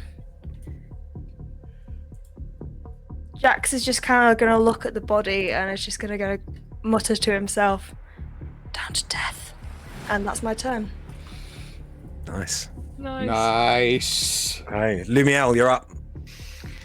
Lumiel, she probably had an eye line on that, seeing him fall. She's going to fly out of this window 10 feet. Psh, you smash through. Oh no, that's the one that Jack came through. Sorry. Yeah. I did that one first of all, thank you. And fly to there for 20 feet. You see Lan, his eyes go wide as you intercept him. Oh, now, we wouldn't want you to miss your brother. And she's going to shoot him with the bow. Give me an attack, please.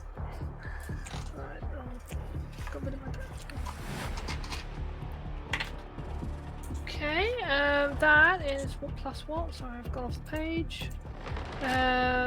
Plus 6, so that's 24. 24 hits. Okay. And plus 3 is an 8. 8 points of damage. Just going to send this into the Discord so you can see what I'm looking at. But as the arrow lets fly and begins streaking towards the bridge of his nose between his eye, he lets out a shit. How would you like to do this? Nice. Just like that, I look down the bow of the arrow and I shoot him right between the eyes. Watch it. Light fade out of it. Yeah, you do. You see the arrow let fly, and as he lets out this shit, the arrow goes straight between the eyes, out the back of his head, and he, in mid-stumble, kind of in mid-run, just stumbles, comes to a standstill about 5 feet away from you, just slams onto the floor like a pancake, and the impact. Run out of script word there. Yeah, no. Okay, pancake. The impact of him landing face first on the floor pushes the arrow, and the arrow pops out the back of his head. Okay, he saved it. He saved it there. He lays still dead on the floor. And that's where we're going to finish tonight's game. Excellently done, guys. There you go. Well done. That surprise round, that infiltration at the beginning made this encounter so much better for you guys. Yeah. These guys were quite dangerous, especially the ones that you managed to kill first before they even took any actions. Nice. It was really frustrating. Anyway, but mission successful, guys. Well done. We'll see how the rest of that pans out next week. But thank you for joining us for this episode of Sins of the Peacekeepers. We're going to get off because we've run a bit late and people have got lives to attend to. But thank you. Join us again next week where we're going to be doing something a little bit different for a DC 20 one-shot hosted by Dan. Look forward to that, and we'll be back with Sins of the Peacekeeper in September. Thank you, guys. Have a good evening. Bye. Hey guys. Yeah.